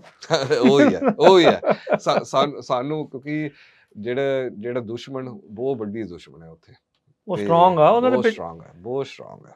ਉਹ ਦੇਖੋ ਕੱਲਾ ਉਹ ਨਹੀਂ, ਉਹਨਾਂ ਦੇ ਪਿੱਛੇ ਸਟੇਟ ਵੀ ਆ, ਉਹਨਾਂ ਦੇ ਪਿੱਛੇ ਇੰਡੀਆ ਵੀ ਆ ਨਾ। ਇਹ ਫਰਕ ਹੈ ਕਿਉਂਕਿ ਉਹਨਾਂ ਦੀ ਆਪਸ ਦੇ ਵਿੱਚ ਵੀ ਲੜਾਈਆਂ ਹੁੰਦੀਆਂ ਹੋਣਗੀਆਂ, ਹਾਂ, ਪਰ ਕਿਉਂਕਿ ਸਟੇਟ ਹੈ ਉਹ ਉਹਨਾਂ ਦੀ ਫੋਕਸ ਐਟਲੀਸਟ ਇੱਥੇ ਧਿਆਨ ਵੱਲ ਮਤਲਬ ਥੋੜ੍ਹਾ ਕਰ ਸਕਦੇ, ਤੇ ਕਰਦੇ ਨੇ। HAF ਵਰਗੀਆਂ ਜਿਹੜੀਆਂ ਪ੍ਰੋਕਸੀ ਬਣੀਆਂ ਉੱਥੇ ਦੀਆਂ ਸਰਕਾਰਾਂ ਦੀਆਂ, ਸੋ ਧਿਆਨ ਦੇਣ ਦੀ ਜ਼ਰੂਰਤ ਆ। ਸਿੱਖਾਂ ਨੂੰ ਭਾਈ ਆਪਣੇ ਵਖਰੇਵੇਂ ਸਾਈਡ ਤੇ ਰੱਖਣੇ ਪੈਣੇ ਆ, ਆਪਣੀ ਲੜਾਈ ਵੱਡੀ ਚੱਲ ਰਹੀ ਹੈ। ਆਪਾਂ ਨੂੰ ਇਹ ਸਮਝਣ ਦੀ ਜਿਹੜੀ ਉਹ ਜ਼ਰੂਰਤ ਆ, ਜਿਹੜੀ ਮੰਜ਼ਿਲ ਦੇ ਉੱਤੇ ਪਹੁੰਚਣਾ ਆ ਉਸ ਤੋਂ ਪਹਿਲਾਂ ਇਹ ਕਈ ਜਿਹੜੇ ਸਟੈਪ ਆਪਾਂ ਨੂੰ ਉਹ ਪਾਰ ਕਰਨੇ ਪੈਣੇ ਆ, ਤੇ ਉਹਦੇ ਲਈ ਆਪਸ 'ਚ ਸਿਰ ਜੋੜਨੇ ਪੈਣੇ ਆ, ਸਿਰ ਫਸਾਉਣੇ ਨਹੀਂ ਆ। ਇਹ ਆਈ ਥਿੰਕ ਇੰਪੋਰਟੈਂਟ ਆ। ਸੋ ਬੇ ਏਰੀਏ ਵਾਲੇ ਜਿੰਨੇ ਵੀ ਸਾਡੇ ਸਰੋਤੇ ਆ, ਦਰਸ਼ਕ ਆ, ਉਹ ਧਿਆਨ ਦੇਣ ਆਪਣੀ ਪੋਲੀਟੀਕਲ ਸਿਵਲ ਪਾਵਰ ਨੂੰ ਹੋਰ ਸਟਰੋਂਗ ਕਿੱਦਾਂ ਕਰਨਾ, ਕਿੱਦਾਂ ਫੋਰਟੀਫਾਈ ਕਰਨਾ ਆ, ਇਸ ਦੀ ਜਿਹੜੀ ਇਸ ਟਾਈਮ ਜ਼ਰੂਰਤ ਆ। ਜੇ ਦੂਜੇ ਜਣੇ ਦੀ ਲੌਬੀ ਸਟਰੋਂਗ ਆ, ਤੇ ਆਪਾਂ ਨੂੰ ਆਪਣੀ ਉਸ ਤੋਂ ਸਟਰੋਂਗ ਬਣਾਉਣੀ ਪੈਣੀ। ਦੂਜਿਆਂ ਨੂੰ ਵੀਕ ਕਰਨਾ ਨਾਮੁਮਕਿਨ ਵਾਲੀ ਗੱਲ ਹੁੰਦੀ ਆ। ਆਪਸ 'ਚ ਉਹ ਤਾਂ ਆਪਾਂ ਨੂੰ ਲੜਾ ਰਹੇ ਆ, ਆਪਾਂ ਉਹਨਾਂ ਨੂੰ ਲੜਾ ਸਕਦੇ ਕਿ ਨਹੀਂ, ਉਹ ਆਪਣਾ ਕੰਮ ਨਹੀਂ, ਆਪਣਾ ਕੰਮ ਆ ਵੀ ਆਪਣੇ ਆਪ ਨੂੰ ਮਜ਼ਬੂਤ ਕਿੱਦਾਂ ਕਰਨਾ। ਕਿਉਂਕਿ ਸਾਡੇ ਕੋਲ ਅਸੀਂ ਕਦੀ ਮੈਚ ਨਹੀਂ ਕਰ ਸਕਦੇ ਉਹਨਾਂ ਦੇ ਪੈਸੇ ਦੇ ਨਾਲ, ਅਸੀਂ ਸਿਰਫ ਮੈਚ ਕਰ ਸਕਦੇ ਕਿ ਆਪਣੇ ਬੰਦੇ ਨਾਲ, ਇਨਫਲੂਐਂਸ ਨਾਲ, ਰਿਲੇਸ਼ਨਸ਼ਿਪਸ ਦੇ ਨਾਲ। ਤੇ ਸ਼ੁਰੂਆਤ ਤਾਂ ਹੁੰਦਾ ਹੀ ਆ ਕਿ ਅਸੀਂ ਆਪਣੇ ਆਪ ਨੂੰ ਮਤਲਬ ਸਾਡੀ ਰਿਲੇਸ਼ਨ ਅਸੀਂ ਕਿਵੇਂ ਰੱਖਦੇ ਨੇ ਇੱਕ ਦੂਜੇ ਨਾਲ, ਅਸੀਂ ਇੱਕ ਦੂਜੇ ਦੀ ਲੱਤ। ਆਈ ਥਿੰਕ ਇੱਥੇ ਪਾਰਟੀਬਾਜ਼ੀ ਤੋਂ ਉੱਤੇ ਉੱਠਣਾ ਪੈਣਾ 100%, ਕਿਉਂਕਿ ਆਪਾਂ ਨੂੰ ਤਾਂ ਦੋਨਾਂ ਪਾਰਟੀਆਂ 'ਚ ਹੱਥ ਚਾਹੀਦੇ ਆ। ਹਾਂਜੀ, ਤੇ ਪਰ ਸਾਨੂੰ ਵੀ ਸਮਝਣਾ ਹੀ ਪੈਣਾ ਕਿ ਸਾਨੂੰ ਦੋਨੋਂ ਦੀ ਪਾਰਟੀ ਦੀ ਲੋੜ ਹੈ, ਪਰ ਸਾਡੀ ਜਿਹੜੀ ਕਾਈਂਡ ਆਫ ਮੇਨ ਗੋਲ ਹੈ ਕਿ ਅਸੀਂ ਪੰਥ ਨੂੰ, ਅਸੀਂ ਕੌਮ ਨੂੰ ਕਿਵੇਂ ਵਧਾ ਸਕਦੇ। ਕਿਉਂਕਿ ਦੇਖੋ ਫਰਕ ਤਾਂ ਹੋਣਾ ਹੀ ਆ, ਪਰ ਇਹ ਛੋਟੀਆਂ ਗੱਲਾਂ ਸਾਨੂੰ ਸਮਝਣਾ ਹੀ ਪੈਣਾ ਹੈ ਕਿ ਕਈ ਵਾਰੀ ਇਹ ਜਿਹੜੀ ਪਾਰਟੀਬਾਜ਼ੀ, ਲਾਈਕ ਮੈਂ ਹੁਣੇ ਐਕਚੁਅਲੀ ਪਿਛਲੇ ਹਫ਼ਤੇ ਗੁਰੂ ਕਿਰਪਾ ਨਾਲ ਮੈਂ ਪਹਿਲੀ ਵਾਰੀ ਐਕਚੁਅਲੀ ਸਰੀ ਨਗਰ ਕੀਰਤਨ ਤੇ ਗਿਆ ਸੀ। ਹਰ ਪਾਸੇ, ਕਿਉਂਕਿ ਉਹਦੀ ਚੋਣ ਅੱਜ ਕੈਨੇਡਾ ਦੇ ਵਿੱਚ ਅੱਜ ਕੱਲ੍ਹ ਚੱਲ ਰਿਹਾ, ਫੈਡਰਲ ਮੰਡੇ ਨੂੰ ਇਲੈਕਸ਼ਨ ਆ ਉਹਨਾਂ ਦੀਆਂ। ਹਾਂਜੀ, ਸੋ ਹਰ ਪਾਸੇ ਮੈਂ ਉਹ ਦੇਖਿਆ। ਪਰ ਜੇ ਅਸੀਂ ਕੁਝ ਸਿੱਖ ਸਕਦੇ ਹਾਂ ਜਿਹੜੀ ਸਾਡੀ ਅਮਰੀਕਨ ਸੰਗਤ ਨੂੰ, ਇਹ ਮੈਂ ਦੇਖਿਆ ਐਟਲੀਸਟ, ਆਲਦੋ ਉੱਥੇ ਵੀ ਕਾਫੀ ਕੁਝ ਚੱਲ ਰਿਹਾ, ਉਹ ਜਿਹੜੀ ਕੰਸਰਵੇਟਿਵ, ਲਿਬਰਲ, NDP, ਇਹ ਜਿਹੜੀ ਪਾਰਟੀਬਾਜ਼ੀ, ਇਹ ਤਾਂ ਹੋਣਾ ਹੀ ਹੋਣਾ, ਲੋਕਲੀ ਚੱਲਦੀ ਰਹਿਣੀ ਹੈ। ਪਰ ਅਸੀਂ ਇੱਕ ਦੂਜੇ ਨੂੰ ਨਹੀਂ ਖਾਣਾ ਇਸ ਪਾਰਟੀਬਾਜ਼ੀ ਦੇ ਪਿੱਛੇ। ਸਾਨੂੰ ਸਮਝਣਾ ਹੀ ਪੈਣਾ ਕਿ ਇੱਥੇ ਸਿਰਫ ਦੋ ਪਾਰਟੀ ਨੇ, ਸਾਨੂੰ ਬੰਦੇ ਚਾਹੀਦੇ ਦੋਨੋਂ ਦੇ ਵਿੱਚ। ਤੇ ਫੇਸਬੁੱਕ ਤੇ ਕਾਹਦੀ ਲੜਾਈ ਕਰਨੀ ਹੈ, ਮਤਲਬ ਕੋਈ ਮਤਲਬ ਨਹੀਂ, ਕਿਉਂਕਿ ਬੈਟਰ ਇਹ ਹੈ। ਮੈਨੂੰ ਯਾਦ ਹੈ, ਮੈਂ ਐਕਚੁਅਲੀ ਇੱਕ ਕੈਨੇਡੀਅਨ ਵੀਰ ਦੇ ਨਾਲ ਮੇਰੀ ਗੱਲਬਾਤ ਚੱਲ ਰਹੀ ਸੀ, ਉਹ ਹੈਗਾ ਤੁਸੀਂ ਕਹਿ ਸਕਦੇ ਕਾਈਂਡ ਆਫ ਲੈਫਟ ਸਾਈਡ, ਤੇ ਉਹ ਮਤਲਬ ਕੁਛ ਕਿਸੇ ਦੇ ਬਾਰੇ ਬੁਰਾ ਬੋਲ ਰਿਹਾ, ਕੋਈ ਕੰਸਰਵੇਟਿਵ ਸਿੱਖ ਦੇ ਬਾਰੇ, ਜਿਹੜਾ ਹੁਣ ਐਕਚੁਅਲੀ MP ਹੈ ਉੱਥੇ। ਮੈਂ ਕਿਹਾ ਪਰ ਤੁਸੀਂ ਚਾਹੁੰਦੇ ਕੀ ਹੈ? ਤੁਸੀਂ ਚਾਹੁੰਦੇ ਕਿ ਉਹਨੂੰ ਹਰਾਈਏ ਤੇ ਕੋਈ ਰੇਸਿਸਟ ਗੋਰਾ ਉਸ ਸੀਟ ਦੇ ਥਾਂ ਤੇ ਆ ਜਾਏ। ਲਾਈਕ ਇਹਦੀ ਕੀ ਫਾਇਦਾ? ਐਟਲੀਸਟ ਘੱਟ ਤੋਂ ਘੱਟ ਉਹ ਬੰਦਾ ਤੁਹਾਡੇ ਨਾਲ ਗੱਲਬਾਤ ਕਰੂੰਗਾ, ਫਤਿਹ ਵੀ ਬੁਲਾਊਂਗਾ, ਤੇ ਤੁਸੀਂ ਇੱਕ ਦੂਜੇ ਦੇ ਨਾਲ ਸਿੱਖ ਮਸਲੇ ਨੂੰ ਸਮਝੂਗਾ, ਐਂਡ ਐਟਲੀਸਟ ਅੰਡਰਸਟੈਂਡਿੰਗ। ਠੀਕ ਹੈ, ਉਹਨਾਂ ਦੀ ਮਜਬੂਰੀ ਕੁਝ ਹੋਰ ਹੋਣਾ, ਤੁਹਾਡੀ ਮਜਬੂਰੀ ਵੀ ਕੁਝ ਹੋਰ ਵੀ ਹੋ ਸਕਦਾ ਪਾਰਟੀ ਨਾਲ ਹੋ, ਬਟ ਐਟਲੀਸਟ ਘੱਟ ਤੋਂ ਘੱਟ ਤੁਹਾਡੇ ਕੋਲ ਸਾਂਝ ਤਾਂ ਹੈਗਾ ਹੀ ਹੈ, ਤੇ ਤੁਸੀਂ ਇੱਕ ਦੂਜੇ ਨਾਲ ਗੱਲਬਾਤ ਕਰ ਸਕਦੇ। ਸੋ ਕਿਸੇ ਦੇ ਬੁਰਾ ਕੀ ਮਤਲਬ ਕੋਈ ਅਸੀਂ ਬੋਲਣਾ ਹੀ ਨਹੀਂ ਤੇ ਕਰਨਾ ਹੀ ਨਹੀਂ ਚਾਹੀਦਾ, ਕਿਉਂਕਿ ਐਟਲੀਸਟ ਜੇ ਤਾਂ ਦੇਖੋ ਕੌਮ ਨੂੰ ਤੁਸੀਂ ਕਹਿੰਦੇ ਪਰਨਾਇਆ, ਫਿਰ ਤਾਂ ਕਰਨੀ ਚਾਹੀਦੀ ਸਪੋਰਟ। ਹਾਂਜੀ, ਜੇ ਤਾਂ ਸਟੂਜ ਬਣ ਕੇ ਚੱਲਦਾ ਦੂਜਿਆਂ ਦਾ, ਫਿਰ ਤਾਂ ਆਬਵੀਅਸਲੀ ਉਹਦਾ ਵਿਰੋਧ ਆ। ਠੀਕ ਹੈ, ਅਸੀਂ ਹਰ ਇੱਕ ਬੰਦੇ ਦੀ ਆਪਣੀ ਓਪੀਨੀਅਨਸ ਹੋ ਸਕਦੇ, ਕੋਈ ਵੱਡੀ ਗੱਲ ਨਹੀਂ, ਪਰ ਲਾਈਕ ਜਿਵੇਂ ਐਲਬਰਟਾ ਦੇ ਵਿੱਚ ਤੁਸੀਂ ਲਾਈਕ ਬੈਟਰ ਇਹ ਹੈ ਕਿ ਕੋਈ ਸਿੱਖ ਬੰਦਾ ਉਸ ਸੀਟ ਤੇ ਬੈਠਾ, ਬਿਕਾਜ਼ ਉੱਥੇ ਤਾਂ ਕੰਸਰਵੇਟਿਵ ਜਿੱਤਣਾ ਹੀ ਜਿੱਤਣਾ। ਜਿਵੇਂ ਇੱਥੇ ਕੈਲੀਫੋਰਨੀਆ ਦੇ ਵਿੱਚ ਮੋਸਟਲੀ ਡੈਮੋਕ੍ਰੇਸੀ ਜਿੱਤਣਾ ਹੀ ਜਿੱਤਣਾ, ਟੈਕਸਸ ਦੇ ਵਿੱਚ ਮੋਸਟਲੀ ਰਿਪਬਲਿਕਨਸ ਹੀ ਜਿੱਤਣਾ। ਸੋ ਤੁਹਾਨੂੰ ਉਸ ਚੀਜ਼ ਨੂੰ ਸਮਝਣਾ ਹੀ ਪੈਣਾ ਕਿ ਭਾਵੇਂ ਤੁਹਾਡੇ ਆਪਣਾ ਮਤਲਬ ਕੋਈ ਵੀ ਓਪੀਨੀਅਨ ਵਿਚਾਰ ਵੀ ਹੋ ਸਕਦਾ, ਪਰ ਇਟਸ ਮਤਲਬ ਉਸੀ ਸਟਰਕਚਰ ਦੇ ਵਿੱਚ ਤੁਹਾਨੂੰ ਸਮਝਣਾ ਹੀ ਪੈਣਾ ਕੀ ਹੋ ਸਕਦਾ, ਕੀ ਨਹੀਂ ਹੋ ਸਕਦਾ। ਐਂਡ ਉਹਦੇ ਵਿੱਚ ਫਿਰ ਠੀਕ ਹੈ, ਤੁਸੀਂ ਫਿਰ ਸਾਨੂੰ ਦੇਖਣਾ ਹੀ ਪੈਣਾ ਕਿ ਅਸੀਂ ਕੌਮ ਦੀ ਤਰੱਕੀ ਅਸੀਂ ਕਿਵੇਂ ਕਰ ਸਕਦੇ ਉਸੀ ਸਿਸਟਮ ਦੇ ਵਿੱਚ। ਉਹਨਾਂ ਇਸ਼ੂਜ਼ ਨੂੰ ਦੇਖਦੇ ਹੋਏ, ਉਹਨਾਂ ਲਿਮਿਟੇਸ਼ਨਸ ਨੂੰ ਦੇਖਦੇ ਹੋਏ, ਉਹਨਾਂ ਸਾਰੀਆਂ ਚੀਜ਼ਾਂ ਨੂੰ ਸਮਝਦੇ ਹੋਏ ਆਪਾਂ ਅੱਗੇ ਕਿੱਦਾਂ ਵਧਣਾ ਆ ਬਤੌਰ ਕੌਮ, ਉਸ ਦੇ ਲਈ ਜ਼ਰੂਰ ਕਰਨ ਦੀ ਕੋਸ਼ਿਸ਼ ਆ। ਬਾਕੀ ਟਰਾਂਸਨੈਸ਼ਨਲ ਰਿਪਰੈਸ਼ਨ ਦੇ ਮੁੱਦੇ ਦੇ ਉੱਤੇ ਸਾਰਿਆਂ ਨੂੰ, ਹਰ ਇੱਕ ਆਰਗੇਨਾਈਜੇਸ਼ਨ ਨੂੰ, ਹਰ ਇੱਕ ਇੰਡੀਵਿਜੂਅਲ ਨੂੰ ਜਿਹੜੀ ਉੱਥੇ ਇਸ ਟਾਈਮ ਸਪੋਰਟ ਕਰਨ ਦੀ ਜ਼ਰੂਰਤ ਆ, ਤਾਂ ਜੋ ਮਸਲੇ ਆਪਾਂ ਨੂੰ ਇਸ ਟਾਈਮ ਸਾਹਮਣੇ ਨਜ਼ਰ ਆ ਰਹੇ ਆ ਉਹਨਾਂ ਦਾ ਹੱਲ ਕੀਤਾ ਜਾ ਸਕੇ। ਆਪਾਂ ਨੂੰ ਆਇਆਂ ਨੂੰ 100 ਸਾਲ ਤੋਂ ਵੱਧ ਹੋ ਗਿਆ ਨੈਨਦੀਪ ਸਿੰਘ, ਪਰ ਜਿਹੜੀ ਕਮਿਊਨਿਟੀ ਆਪਣੇ ਤੋਂ ਬਾਅਦ 'ਚ ਆਈਆਂ ਉਹ ਪੋਲੀਟੀਕਲੀ ਐਕਟਿਵ ਤੇ ਆਪਣੇ ਤੋਂ ਅੱਗੇ ਲੰਘ ਗਏ ਆ। ਸੋ ਆਪਾਂ ਨੂੰ ਵੀ ਇਹ ਚੀਜ਼ਾਂ ਬਾਰੇ ਜਿਹੜੇ ਉਹ ਸੋਚਣ ਦੀ ਜ਼ਰੂਰਤ ਆ, ਇੱਕ ਦੂਜੇ ਨੂੰ ਪਿੱਛੇ ਖਿੱਚਣਾ ਆ ਕਿ ਇੱਕ ਦੂਜੇ ਨੂੰ ਤਾਂ ਚੱਕਣਾ ਆ, ਇਹਦੇ 'ਤੇ ਜ਼ਰੂਰ ਵਿਚਾਰਨ ਦੀ ਲੋੜ ਆ। ਸੋ ਅੱਜ ਦਾ ਸਮਾਂ ਇੱਥੇ ਹੀ ਨੈਨਦੀਪ ਸਿੰਘ ਸਮਾਪਤ ਆ। ਧੰਨਵਾਦ ਗੱਲਬਾਤ ਦੇ ਲਈ। ਹਮੇਸ਼ਾ ਜਦੋਂ ਵੀ ਤੁਸੀਂ ਗੱਲਬਾਤ ਕਰਦੇ ਆ, ਕੁਛ ਨਵੀਆਂ ਗੱਲਾਂ ਜਿਹੜੀਆਂ ਹੋਰ ਪਤਾ ਲੱਗਦੀਆਂ। ਬੇ ਏਰੀਆ ਵਾਲੀ ਜਿਹੜੀ ਇਹਨਾਂ ਨੇ ਗੱਲ ਜਿਹੜੀ ਉਹ ਦੱਸੀ ਆ, ਉੱਤੇ ਥੋੜ੍ਹਾ ਵਿਚਾਰ ਕਰੋ ਸਾਰੇ ਜਾਣੇ, ਦੇਖੋ ਵੀ ਇਹਦਾ ਹੱਲ ਜਿਹੜਾ ਉਹ ਆਪਾਂ ਕੀ ਕਰ ਸਕਦੇ। ਧੰਨਵਾਦ। ਵਾਹਿਗੁਰੂ ਜੀ ਕਾ ਖਾਲਸਾ, ਵਾਹਿਗੁਰੂ ਜੀ ਕੀ ਫਤਿਹ।